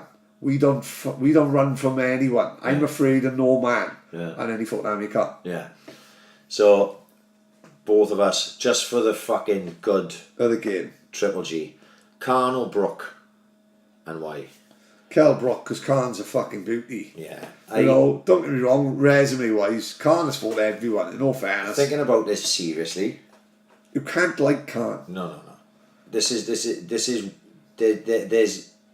if they fight at 147, which is welterweight. Yeah. Which is the weights have changed on it. 147 is welterweight, Yeah. right? And Brook is struggling to make 147. Of course he is. If they fight at 147, I think Khan can win. Yeah, I can see right? it. If they fight at 154, which is super welterweight, light middleweight, Yeah. as I remember it, there's only one winner as far as I'm concerned. The fight will not take place at 154. I don't think the fight will take place. Khan don't want to fight him. Khan doesn't want to lose to him. Yeah, That's the problem. Khan, It's not that he you know, doesn't want to he's fight not him. scared. He ain't scared of anyone. But Just doesn't want to he lose just don't want to. He don't want to give him the payday and He don't doesn't want. want to lose to him. So, but if I had to choose, Brock is going to be there in the interview. And I could see in his eye that he was scared. Fucking loves Brock's interviews. He fucking has. Ever since he got stabbed up the bum with that fucking guy in Tenerife, like He was definitely. I could see in his eye he was scared. He was definitely doing something he shouldn't have been. This is from Martin Simpson. The Ons. Who would you rather be bummed by, Fatima Whitbread or Tessa Sanderson? I think that's a no-brainer. Right, Tessa all day. I'm not being funny. I don't want to be bummed by anyone, by the way. But if I had to choose, You gonna fucking take the piss out of me. I always had a soft spot for Fatima Whitbread, mate. I don't know what it was. It was her. One kind of cloudy apple. You had your cunt. No, something about Fatima Whitbread. I don't know what it was. It's In curly the late perm. 80s, curly perm. She looked like Fat Linda from Brumalin. I don't know. It was her, Sue Barker, Jessica Rabbit from Who Framed Roger Rabbit. Oh, well, yes, of course. And I tell you, do you know another one? Who I had a soft spot for? Can you remember in the Gremlins when one of them used to dress up well and stick out? Yeah, I don't know what it was, mate. I used to get fucking turned on by that fucker. Yeah. Start spreading the news. The Gremlin with lipstick and all that. Gremlins Gremlin with lipstick, like, I don't know, just fucking done something for me. Like, That was very, very strange I got then. This is from Matthew Jones, who's Titch Jack Army, who I speak to quite a bit as happens on Twitter. How did you meet? No, I can't remember actually the day that we met. Yeah. But I had come from Saints under 16s to the seniors. Then the under 16s that year we talked about earlier, we went undefeated and we won everything. And then we came in. Remember us training in Bishop Vaughan. Yeah. Which I want there, which went down in history. Why were you there? I'm not sure why I won there. But like James Dennis tackled Lee Adams. Right. It was like So you were the golden boys. We may as well coming tell up. our story, Yeah. right? No, but there was a lot more pre that. Right. So we had come in as this under 16 side, and we were training with the seniors, and there's a lot of senior boys there. The Minner, Snapper, Jason Bragg, fucking Davo. Yeah. You know what I mean? Ginga, all those boys. And then you had the younger boys who were a year or two older than us, which was Jamie Breen, Colin Breen, fucking Paddy, James Dennis, Robbies, you know what I mean, Grillsy, Morgies, all the boys who are now my mates. But at the time you didn't know us and we didn't fucking know you. Yeah. We'd come up with this reputation of this fucking unbeatable side that had fucking smashed everyone. And I'm not saying that there was a fucking maybe a bitterness towards us or anything like that, but it felt that way at times with the younger boys. And I remember playing the older boys in a game. They put the 16s against the fucking, and Jason Bragg played, and we beat them. Right now, it wasn't the first team. Of course, but it was senior boys, which had first team boys in it at Bishop Vaughan, and we beat them. And you can imagine now, because I've always been a cocky cunt anyway, so I don't give a fuck. So to kick me up in the air means nothing to me. And we played then the week the same week. That was on a Saturday, and the same week was like a Tuesday or Wednesday night. We played the boys that would be closer to our age, which was James and Morgies and Jamie and Colin and everything, and we got absolutely fucking battered, absolutely kicked off the park. It was a fucking hatchet job, and Lee Adams come out of goals, is quite fucking well known now, and he cleared the ball away with his hands, and James Dennis like fucking absolutely smashed him, cartwheeled him in the air. And the next training session, 3 of us turned up instead of a squad of 15 boys. I like to think if I was there, I wouldn't have happened. Right, But who knows? Like baptism of fire, maybe. Like, but when we look back and think, oh fuck. What was? There's 2 ways to look at that. Is only the strong survive. Yeah. Right. So it was me, Kevin, and Gary Parker were the 3 that were left. But at the same time, we short-sighted. We lost great footballers. We spoke about him earlier. Mark Evans, Ego, Dyke Alpha, Lee himself, Lee Adams himself, of course, Mansell. There was a lot of boys there that could have done could well for have the Saints. really been big boys for the Saints over a number of years that got frightened off by that night. Yeah. And that was that. But that was our first sort of interactions, wasn't it? My first memory of you would be in '96, and like you playing, and your old man coming on to me. Never forget, it's pissing down, and your old man coming up to me and saying, "What's the score with this holiday? Can Ryan come?" And we went, "Fuck yeah!" As it happens, a boy called David Earn just pulled up this week. It's there for you, like. We'll even knock the £30 deposit. That would be. I think the holiday cost £384, and it was Magaluf, and fuck, it was 97, and then just couldn't haven't looked back since, like, you know. And that would have been my first. I remember coming in the Bryn, because if you remember at that time, the first team boys always made me sit with them. Yeah, first team corner. So it wasn't like as if I was part of anything, because it was like you had this little, this is another thing which is dead in the game now. Yeah. But you had first team corner in the Brimell, where only the first team boys are allowed to sit. So obviously I was not allowed to sit, but only the first team boys sat there. Like, right, and that's where I was, because it was like, Ryan, get in by here, and I'm 16 years of age, and I'm sitting down, I'm having 1 pint, and well, basically I could only have 1 pint because my man was getting leathered. I had my provisional licence, I had to drive the fucker home from the fucking pub, and that was that. So I hadn't really interacted with yourself and all the other boys then at that time. So the first day that I remember is exactly the first day that you remember, is that day when my old man had spoke to you about me coming on the holiday, and him and you calling me over by the pool table and going, "Do you want to come on this holiday?" And I was like, "Yeah." It's quite intuitive of your old man, isn't it? You know, your old man, for your old man to get you involved, and because if that boy don't pull out of the holiday, you might not come, and then what happens then? It's like, that sliding doors shit. It is, isn't it? You know, we come on holiday, like, fitted in, fucking hell, fitted in even the word, really. Like, what are you, a couple of years younger than me? You know, fuck me. Well, I was the youngest on that one. Yeah, of course you was, yeah. He was 17, I would have been about 19, like, first time half us ever got on a plane. And one thing, we was lucky. Let's be honest, we were lucky. I was willing to organise it every year. And two, well, there's a lot of gangs of boys sort of had their first boys holiday, say 7 of them, and then they whittled out then. We went up in numbers. In numbers. We had 2 rooms at first, 3 rooms like of 4. We had 4, there's 12 of us. Jamie and Brian fucking jumped on. They had a flight from somewhere. They ended up fucking sleeping in my fucking bed. I ended up on the floor because them 2 scruffy cunts, and I paid full whack. And but we went. Maria then was fucking 18 of us, and to the point where when we were gonna Cancun, it was fucking 19. Like you know, it just went up. I think the most we ever had was Lorette when it was 41 of us. We were all farmers boys. It was us and the farmers boys. But it was never less than 12, and we did it for 15 years. Every year we went away, I think, wasn't it? Yeah. You know, basically 97. No, fuck, 15 years. No.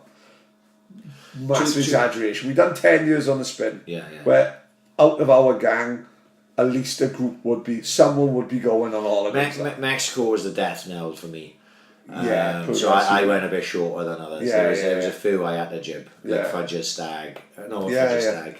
Ucky Stag. I had to miss because them days. But even now to this day, confined to my bedroom. Even now to this day, you know, it was Stag. We fucking went more band at the band. 25 years, you know, 35. Yeah, you'd like to think there's always a trip away in it, wouldn't it? Yeah. You know what I mean? Don't know how many more I got left. No, but Hugh Mellor, my lifetime ambition during a Swans match is to head the ball as it comes to me in the crowd. What's your ambition at a Swans match? Do you know, I always wanted to do that. Really? Do you know when I stood in the North Bank? You know when the ball got kicked in the North Bank? I wanted to be the one that headed back. No, well, not even head it back. I just wanted to be the fucker that caught it and got to throw it back. Or if we were winning, throw it stick back in the crowd. You know what I mean? Like throw it across the crowd. So Hugh, I know exactly what you're talking about, because when I saw this question, because that was sent to me this morning, was it the day? Sorry, I was like, that's exactly what I wanted to fucking do.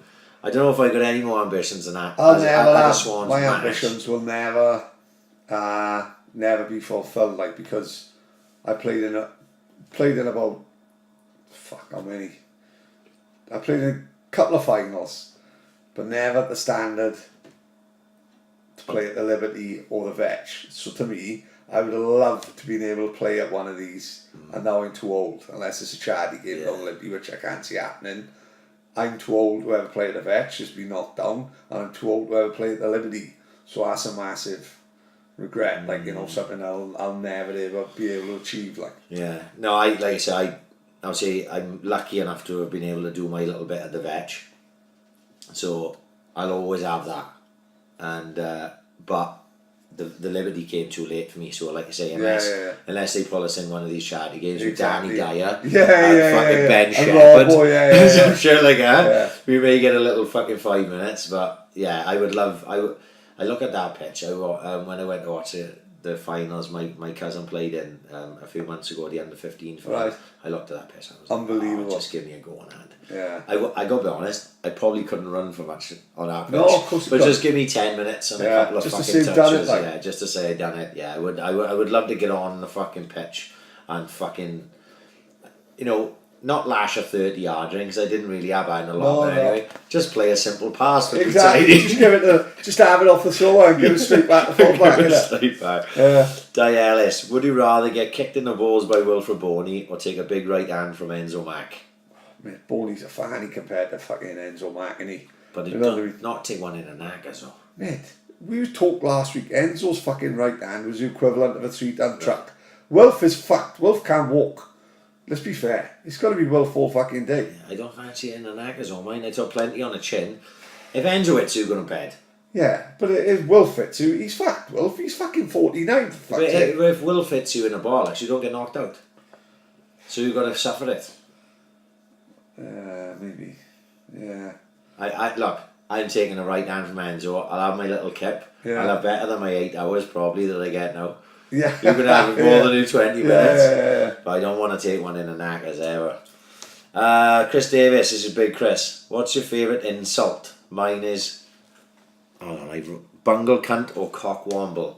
Do you know what I like? And I don't say this to anyone. Yeah. But when I write it down, this is one I done Maxine with, we were talking about last week. Clown shoe. Clown shoe? Yeah, I don't know where I heard that, Yeah. but clown shoe. I think Chris Jericho said that in a wrestling years ago. Yeah, what the fuck is a clown shoe? Fucking clown shoe, isn't it? I don't know. Someone called me an absolute parcel the other day. I didn't even know what it meant. I saw that on Twitter. You know, you called me a fucking parcel. Shut up, you absolute parcel. I thought, fucking hell. I don't know what that's. You've got to find the most random insult now. You can just Yeah. anyone enter. You know, listen, we love Swansea gone non-smart, didn't he? Yeah. You know, to the point where I calls Tilly a nonce. She's fucking 30. Yeah, you know what I mean? I haven't got even my missus is saying, technically you shouldn't be calling a 30-year-old girl a nonce. This is something that before Chris came on and the nonce thing went up. Yeah. Right? The nonce level went up after Chris came on, which was only episode 8. Previous to that, the most we'd had is because me and you we cunt all over the place, right? Yeah. You know, and most there's a lot of casual cunting going on. There's a lot of casual cunting, and there's more people that don't do that. But like I'm always saying, oh, he's a fucking dull cunt. He's, oh no, he's good. He's one of the good cunts. Cunt can be good or bad. He's a dull cunt. He's a funny cunt. But you've got to say he's an absolute cunt. They're the other kid, but it's your tone, isn't it? It's your mannerisms, isn't it? So to be honest, cunt will always be the number one probably because. Cunt is used so much in one day. Yeah, they would. Whoever they talked about the other day, I was listening to it. It was on the fucking Joe Rogan podcast with Donald Cerrone. Okay. And he, right. I don't want to spoil it for anyone because it's fucking great. It was great. It's really, really good. But it's when they're talking about the use of the word faggot, right? Right. And how it's offensive to a lot of people now. Like, you know what I mean? And he's like, well, no, you know, I don't mean it as the fact that his class is gay or homophobic. You'd have to listen to it to get the context of it. And he said it's just something to say, faggot, you know what I mean? That's what he says, right? But he said, in the UK, they throw cunts around like it's nobody's business. Right, but it is like a UK thing, and I think it's even worse here. We just, like, I always remember going to football with my old man, and you know swear words when you're a kid. You know, shit, oh my God, someone said shit. Yeah. You know, go to football with my old man, if I go to Roxburgh and you stand in the changing room, and he was like, oh, he's a fucking cunt. Oh, he's a right cunt. He was, our ref is a cunt today. Yeah. And he was like, what's this like? And it's so casual with us. Of course it is, You know what I mean? So probably the greatest insult of all time will always be cunt. Of course it will. When it's used in the right fucking... Noncy cunt. Yeah. I don't call anyone a nonce. I have screamed out the window at someone Right. in the taxi. So make you a woman kind of shop with a little. Yeah, but I try to stay off the nonce if I can. Chris Mort, if you ever had to lose one, if you ever had to lose one, The Sopranos never gets made, or Swans never got promoted to the Prem. Fuck, that's huge, that, isn't it? Massive. You're asking to make a life choice. Yeah. It's something that a question like that is literally two things that have influenced your life in some way or another and give you enjoyment in some way or another. I know where a lot of the Swans at the end felt like season 6 of The Sopranos, which I didn't quite enjoy as much as the rest. With The Sopranos, like the TV thing is very insular, innit? You know, it's just you and there's TV. people who've never seen The Sopranos. Exactly. When you talk about that day up in against Reading, that was the best feeling ever, wasn't it? That day. So, yeah. Like The Sopranos is nothing to do with you just watching it. That Swans game against Reading, you felt you were fucking there involved in something massive, which we was. Let's go back in time. The 14-year-old me that stood on the North Bank watching us get thumped by someone in the midweek when I got fucking freezing cold and got soaked, right? I can't even remember the game. But I remember the fact that we got thumped and I had my head in my hands going, we will never get... We were in like League 2 at the time. Division fucking 4 as it may have been then. And I had my head in my hands going, we will never make it to the Premier League. At that time, Sopranos hadn't even been considered. Of course, yeah. And the Premier League for the Swans hadn't been considered. So if you'd have said to me, would you take this TV series, which would be the greatest TV series of all time, or the Swans getting in the top division, what do you think I would have chose? I would have chosen the Swans to get in the top division. So the answer to that is, not that I want to choose either, but I would get rid of the fucking Sopranos and keep the Swans getting into the fucking Premier League because I think it means more in the long run. Of course it do. You know what I mean? It means more true self, doesn't it? Yeah. You know what I mean? This is a really good question, and actually I think you would be much better to answer this to me than me because I'm not a big music guy. This is from Steve Jones, old Stevie Ace on Twitter. So lads, if you could have any band on the podcast, what Smith song would they play? So what he's getting at is, no matter what band you have on, they've got to play a Smith song, right? Because he loves the fucking Smiths. Now, I can't claim to be the biggest Smiths fan in the world. Can't claim to be the biggest music guy in the fucking world. But I know a few Smiths song. So I had to go on YouTube. I had to put the Smiths in YouTube. And I had to listen to a few songs, which I knew. And the one that I chose, just because it's is it This Charming Man? That's exactly what I was going to say. Like that was the most obvious one, which I actually didn't choose, which is There Is a Light That Never Goes Out. Incredible song, my choice. I would have gone This Charming Man. Right. Simply because you can always be fucking cool and say, oh no. I wouldn't know it. I probably would know the you would, But that song comes on. It's one of those songs along with Love Will Tear Us Apart. Love Will Tear Us Apart. That song would come on and you turning it up or you fucking and it's getting you standing up.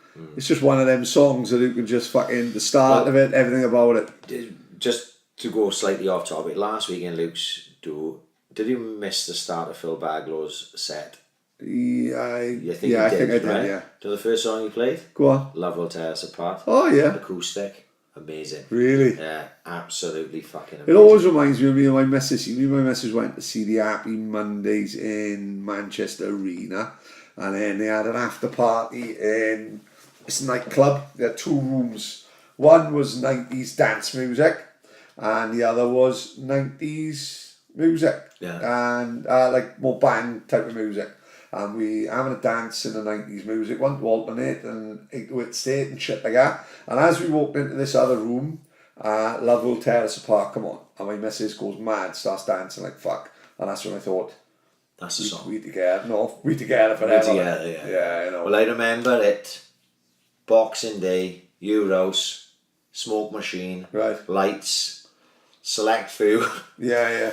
And people are wondering how there's a smoke machine and lights in my fucking kitchen. It was. That's what it was. It was. We went through a phase of having loads of house parties. Yeah. And then simply because we was having loads of parties, I invested in a smoke machine and disco lights. Yeah. And I'm telling you now, it made the parties go to another level. Absolutely different level. You know what I mean? And from that night, I remember ringing Tina at about 1 in the morning and going, I'm over Paddy and Donna's, she could hear the music going off, I'll be home later. And she was like, no, as long as you're there, right? Yeah. It was sound.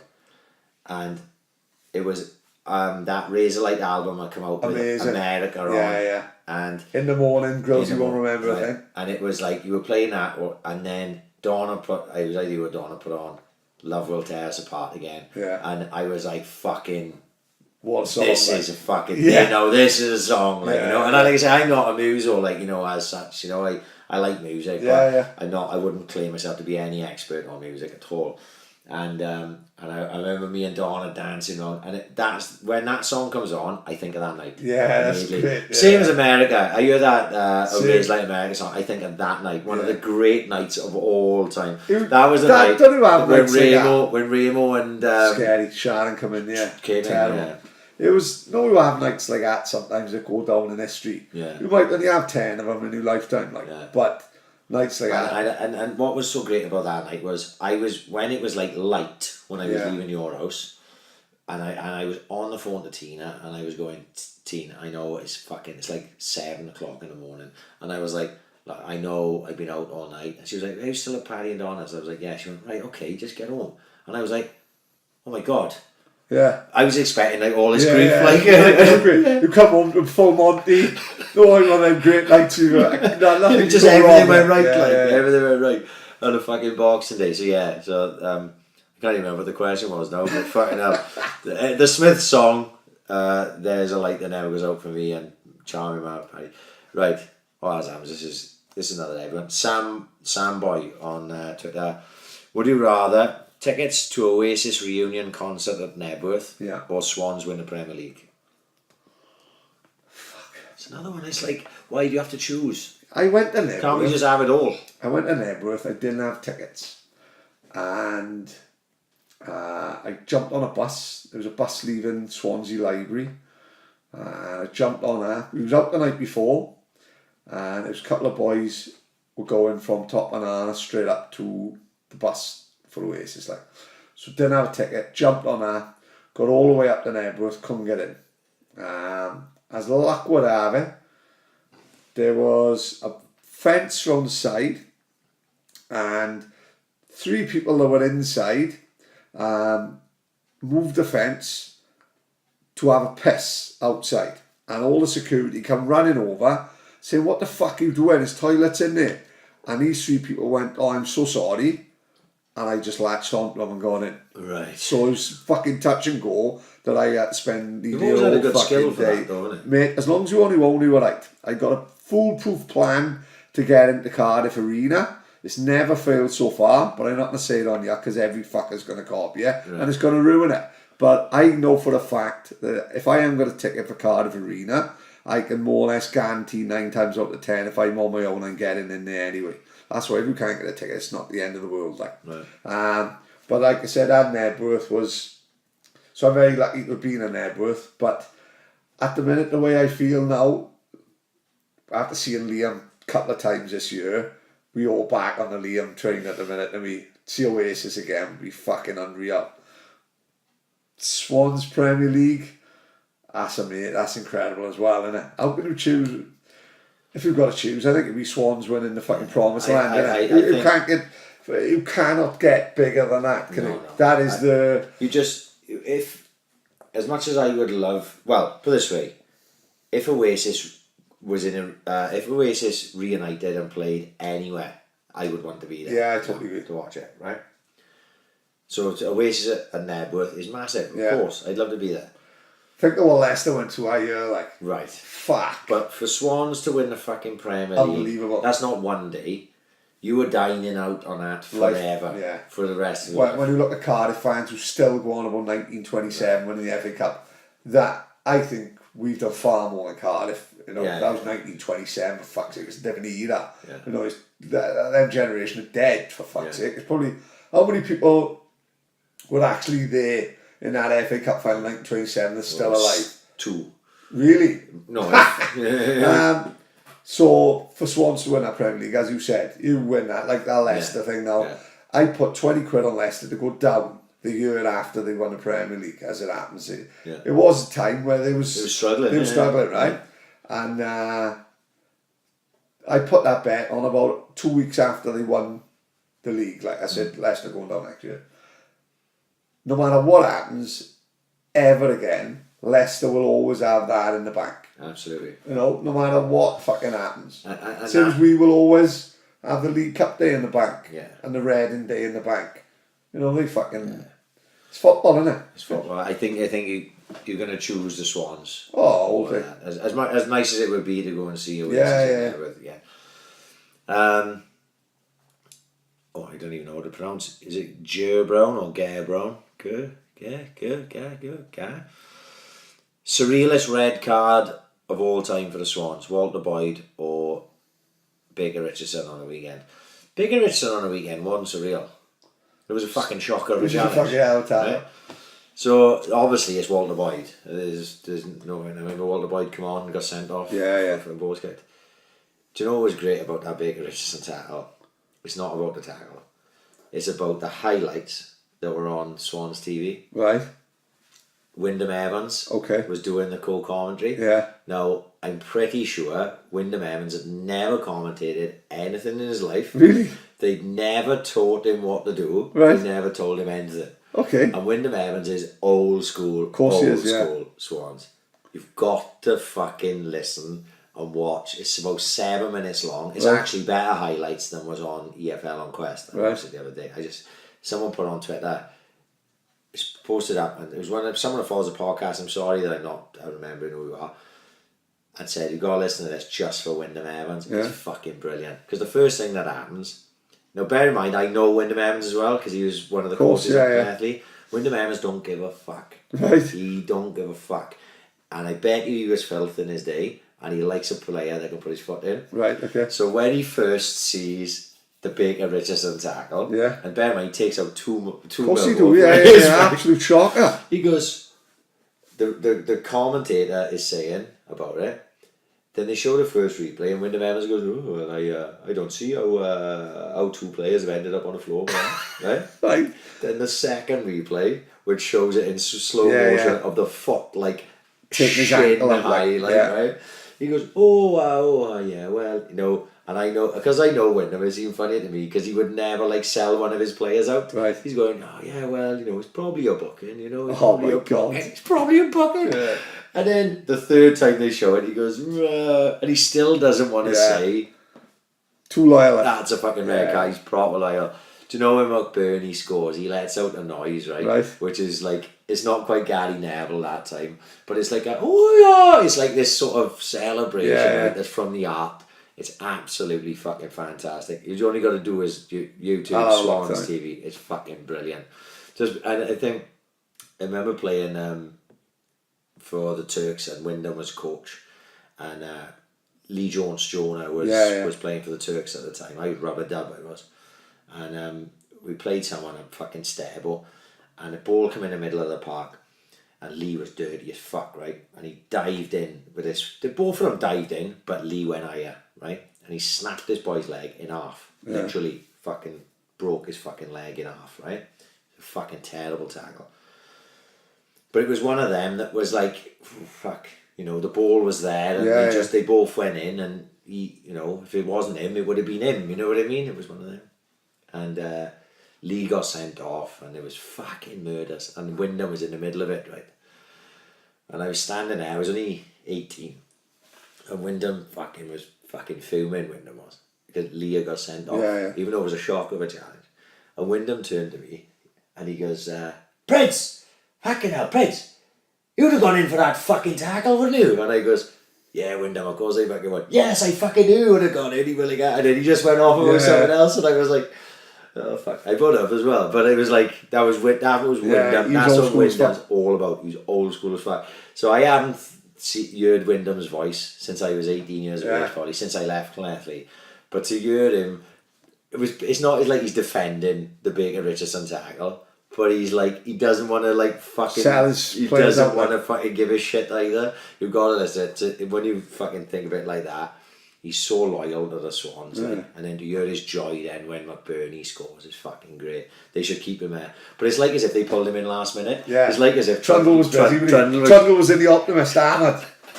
If we're talking about surreal sendings off, the maddest one I've ever seen was when Robbie Collins got sent off up the course for kicking a dog. Yeah, he kicked the German Shepherd and run on the pitch. And the ref must have worked for fucking RSPCA or something because he sent him off for it. Like, unbelievable. We had 10 men because of fucking Maradona. Fucking unbelievable. He kicked the fucking German Shepherd right up the hoop. This is a cracker. We're nearly at the end now, right? We ain't gonna be long. Pepino's out the window. Sean Kelly. If you could match two people to make a cracking fight, past or present, in the following sports: MMA. Oh fuck! I didn't even write anything down for this. Huh? In MMA, right. Two people. What, there would be a great scrap, like? Any era, doesn't matter. I think the one that most people go at, and I don't know why, because it's not one that is Fedor and Brock. Because it's like a mismatch of fucking sizes. Yeah. But Fedor, the greatest of all time, Brock, the big beast. I don't know really. Nick Diaz against anyone, pretty much in that for me. In like, did Prime Silver fight Prime GSP, or did that never happen? What Anderson Silver? Yeah. No, because GSP was welterweight and Anderson Silver was middleweight. That's been discussed. Where there's a catch. It's completely out the window. But yeah, you're talking about that would be would be a dream fight. Probably it's not something really I considered that much. MMA fights like that. I haven't considered any of these. Say the boxing ones I had a little bit more thought of as ones I thought of before was I would have loved to have seen welterweight Sugar Ray Leonard against Floyd Mayweather. Fuck, would that be just too much skill in one ring? Or, do you know what I mean? Yeah. Is anyone going to get it? Like, you know, but fucking Sugar Ray Leonard could Sugar Ray Leonard was very aggressive. Was very, very, very aggressive. And spiteful in his punches. That is a word. There was just about to come out of my mouth who said it. He looks like such a nice guy, and you see interviews with such a nice guy. Like, this is the image. So spiteful, it was unbelievable. The image he portrayed, like he was the first. I think he was on maybe the first black man to advertise Pepsi. You know, he was like Olympic star. Yeah, that's true. Know, that's how Agler hated him so much. Like Agler could see. He's getting all these opportunities. He's getting all these contracts. He's the golden boy, and Agler's like fucking not getting anything. You know what I mean? Like after the fight, Agler lost. He didn't come back. He just fucked off and retired to Italy, where I think he still lives to this day. Yeah. You know what I mean? So he could see all the things that Sugar Ray Leonard's getting, and he's thinking that should be mine. Like, you know, but Ray Leonard, Mayweather. But the thing is, Mayweather isn't the greatest ever, is he? Surely not. But Floyd, to be positive for Floyd, he worked everyone out. He worked everyone he fought, he worked them out.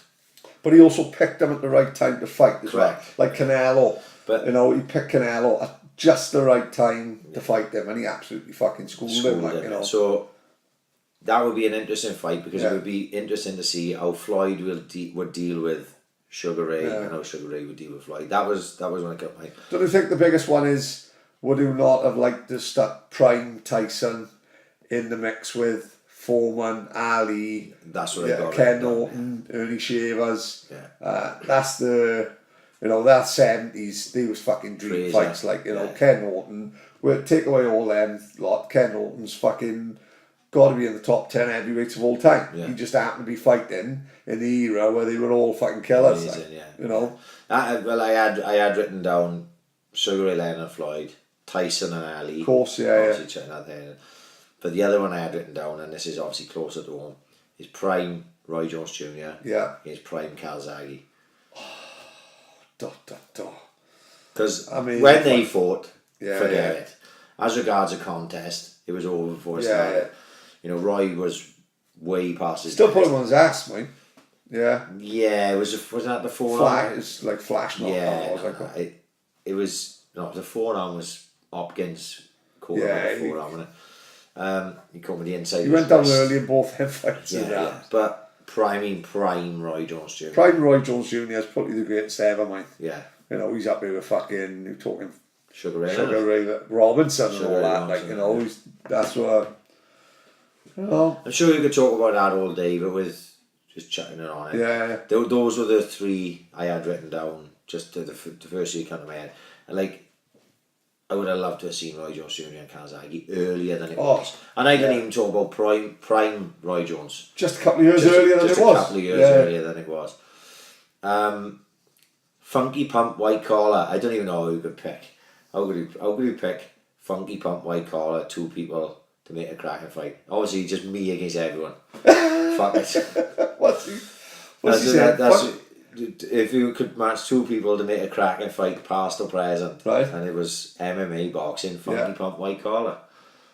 Well, he just means fucking boys in the street, maybe, I don't know. I don't know. Sean probably picked himself. 90 Sean was a fucker, mate. He had more fights in the fucking Valbon than fucking Julio Cesar Chavez had in the MGM. Sean care. Everyone else is pilled up, loved up. Sean's fucking pilled up, scrapping every week. Fucking unbelievable. This is my favourite one. You're going to love this. Go on. Right? Swansea's old school doormen. Oh. Right. Can I go with mine first? Because I got them. Yeah, right? Go on. Right. Let me get pen there. Right. You're going to have to write them down. Yeah, you work on it while I go with that. Right. In our time, in my time, let's say, because you were a little bit before me, and I was a quids in boy. Of course he was. Because I was banned for a large spell from Time and Envy by Lawrence. Yeah. So we put Lawrence on one side. Right? Okay. Look what I just written down. Okay. Lawrence is on one side of mine, but on the other side we got three, right? Right. And this is the three. Crocker. Lee Crocker. Right. Rocky. Yes, nice. Or Ali. Right? So I'm going to let Rocky and Crocker fight each other for the 53rd time. Right, yeah. And my choice is Ali from Quids In against Lawrence from Time and Envy. Nice. We have like a round robin, like WrestleMania 3. Like. What a brutal fight that would have been. I seen them Quids In bouncers do some absolutely ridiculous things. Yeah. No, I know. Not again, bygone either. An absolute bygone either. Because there's no such thing as a bouncer now. No, they are security. Yeah, right? They're all professionals. They can't be running. I think they can be all heavy-handed, mate. Oh well, I'm sure they can, but they got to remember now. In the old days, there was no CCTV, and there was no license. No. And if you happened to fall head first down the fucking metal steps out the back of Quids In, it was just an accident. They didn't even make an accident report about it. No, accident report. They just my ass. turfed you out the back. Yeah. So that was my two: Ali from Quids In, Lawrence from Time and Envy. I just written down we having a round robin, right? Right. And the fight will be in the central reservation of the Kingsway. Right. That's fair enough. That's fair enough. It's a good spot. Yeah. So you've got pay-per-view. Yeah.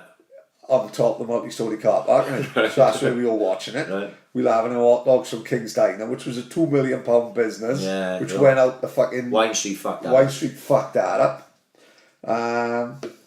We just go in from the four corners of the Kingsway. We're gonna have from representing Quids In. We're gonna have The Rock. We're gonna have Rocky Reynolds. Yeah. Representing Ritzy, we'd have Lawrence. And your pockets, gents. Rock and Lawrence first round. Yeah. Oh my god, it's a barn burner. It's a great way to start the day. Then representing Shades, we're gonna have the fucking Man Mountain, the Colossus, the fucking the Olympian, Teddy Purdue. Who I work with. Yeah. In Shades. Brilliant. Strongest man in Swansea, pulling trucks up the Kingsway with his teeth. Big teeth. And then from the Valbon, the wild card, we're gonna pull out Twitty Foster. Oh Jesus Christ! Coming tooled up, he is a problem. Somebody should check his boots. I don't even know if Lawrence was a scrapper. He ain't doing much in that fucking gang. But that's a good fucking four, innit?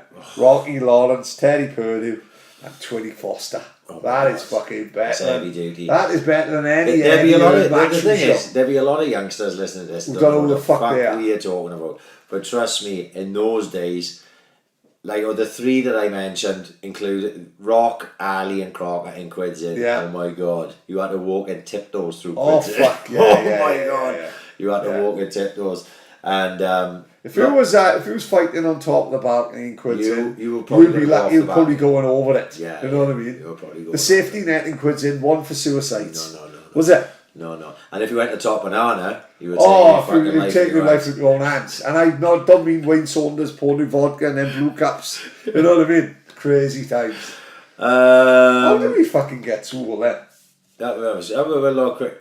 Oh, crazy times. Brilliant times. You wouldn't change it for the world, would it? No. Every one of them a character, like. Name me one bouncer now. Luke Jefferson, great boy. Sniffer Kelly. How many months until the Swans are sold? And the reason he asked this because he told me a Jack and Audie on a weekend. He introduced me to his mate.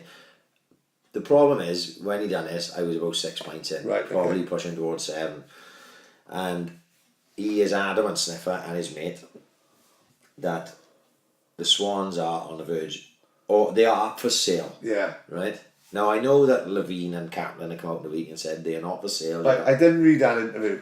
Any Right, good? well, it is what it is. I don't know. There was a lot of things about not asking the fucking pertinent questions, Yeah. and I was like, I don't know what more.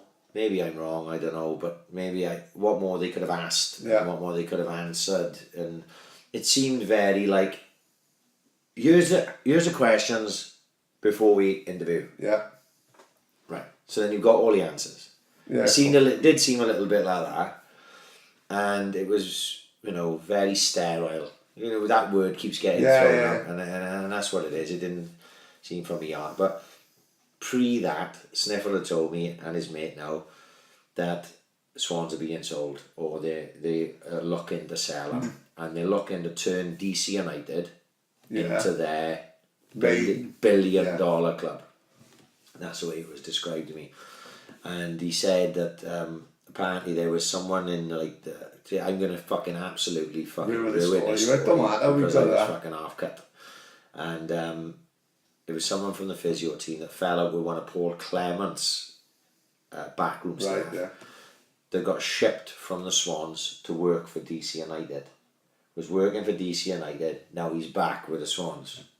Now I probably just sold him down the river because there can't be many of those. Should edit that up. No, fuck it. It's too late. I don't give a fuck anyway. I asked him. Yeah. He mentioned no names. I don't know the guy. And basically he told the fella that was with Sniffer that the Swans are up for sale. So, it is what it is, isn't it? There's loads of rumours, there's loads of fucking talk, so, I would have said pre-year in that the Swans are up for sale. I think they realised now that they fucked it up. So. Yeah, I think they realised. I know they are saying one thing, but not one thing they've done leads me to believe that they're here to invest in the Swans. No, of course. They're here to maybe run the Swans as a business. Yeah. But they ain't here to invest in the fucking Swans. So anyway, that's that. We need a year. There's 2 more questions left. Okay. Any more Pepinos? No, it's done, is it? Is it garage by Pepino's 24 hour? No. Well, you need diesel, do you? Badly, I got 7 miles to get home. Well, you go to Sainsbury's, man. You're not 7 miles from Sainsbury's. Yeah, but my car does funny things like turn the aircon off and shut the gas, Just, you can fucking go downhill from here. Oh, I'll be freewheeling now. Yeah, if anyone sees a fucking Kia fucking with no lights on, and that'll be me. Budo Wales. What's your favourite MMA promotion in Wales? Quite obvious. Adrenaline.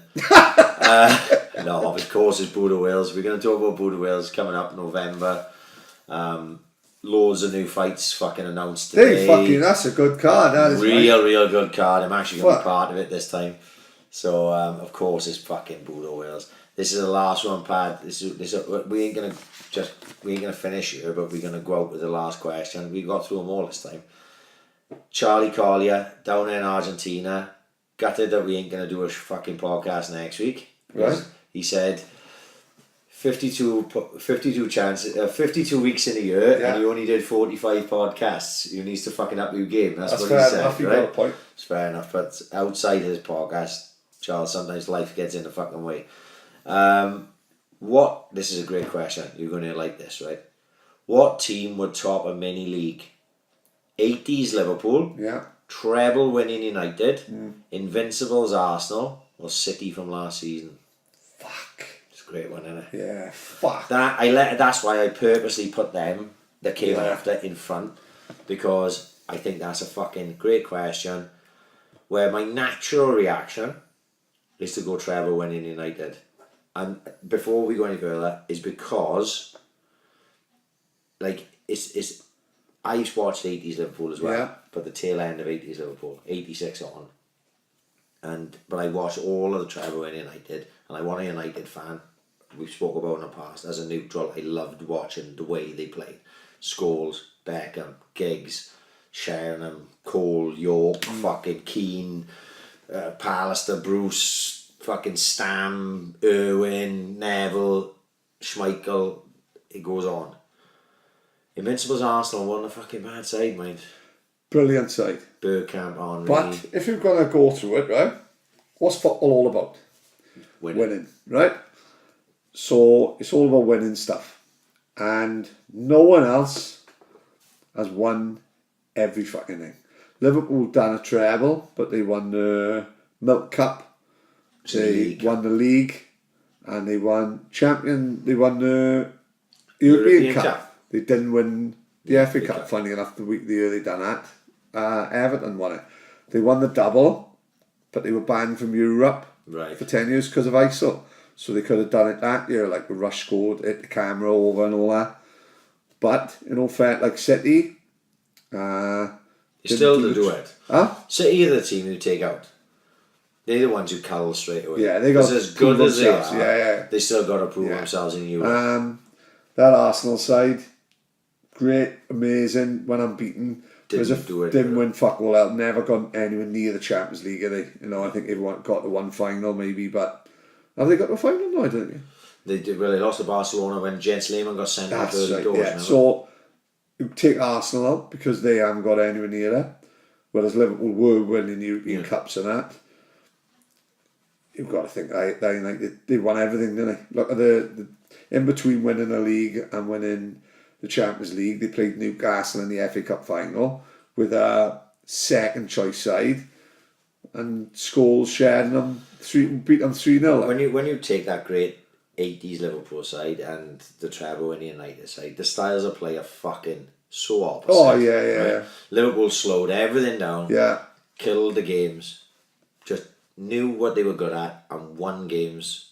Yeah. Where United went balls. Of course they did, yeah. But you know that 80s Liverpool side is a type of side that could beat that 90s United side. Oh yeah. Because they would just fucking they would nullify what they do because they were so good at the back. Yeah. Great keeper, great back four, strong through the midfield, could slow them down. Well, yeah, like you look at it all depends which year they're going through. Like you look at Liverpool's midfield, you'd have Ronnie Whelan, you could have Moulby, you could have John Barnes, and then after, like you said, they don't play with lightning fast wingers, but as you said, they'd fucking nullify them and just good sides and then the other Liverpool side, it's like two different sides, isn't it? You've got the side with Souness, Whelan, Rush, Dalglish, obviously Hansen, and all them, Lawrenson, and then you've got the side with Barnes, Beardsley, Aldridge. Don't forget, they get rid of Rush. This is how, like Spurs, this is how I think fuck Spurs out a bit. All the sides will win stuff. The great sides, I mean now, always improve, like, didn't it? Fergie always improved the sides, like, no matter what happened, no matter, they won, I think they beat Chelsea 4-0, was it?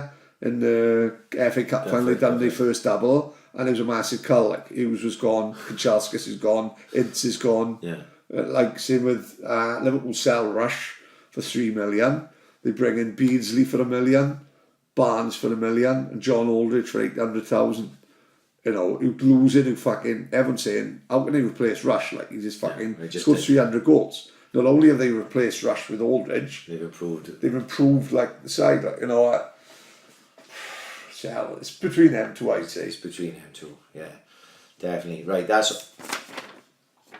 Unbelievably, we fucking got through all them. Well done, fair dues. We've probably gone to our longest podcast ever.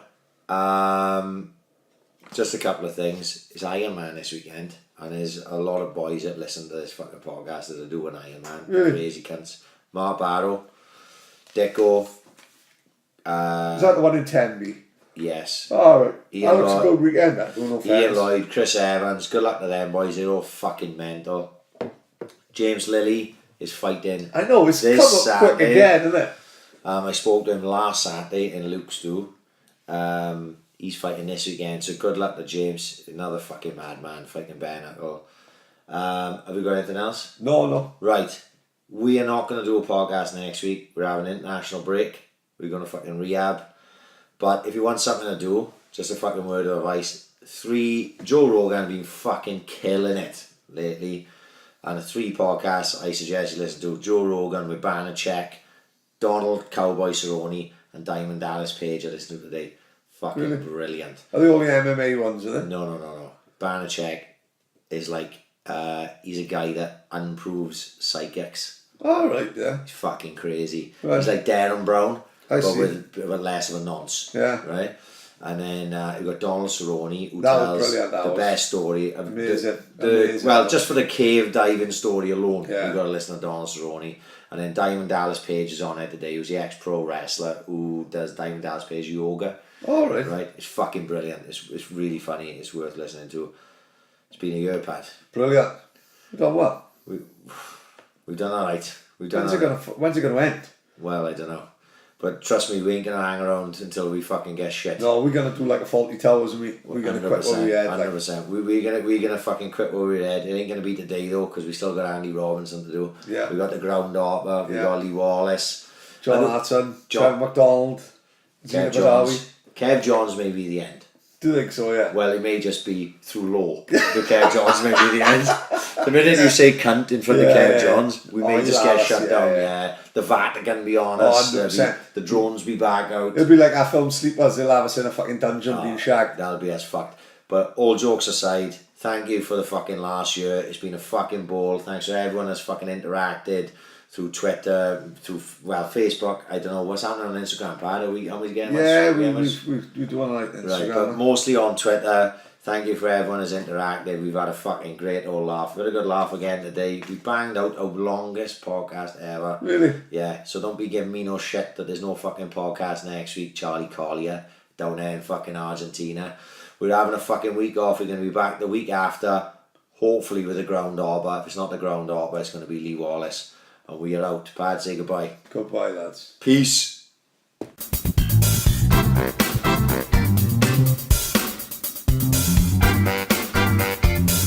Ambition is critical.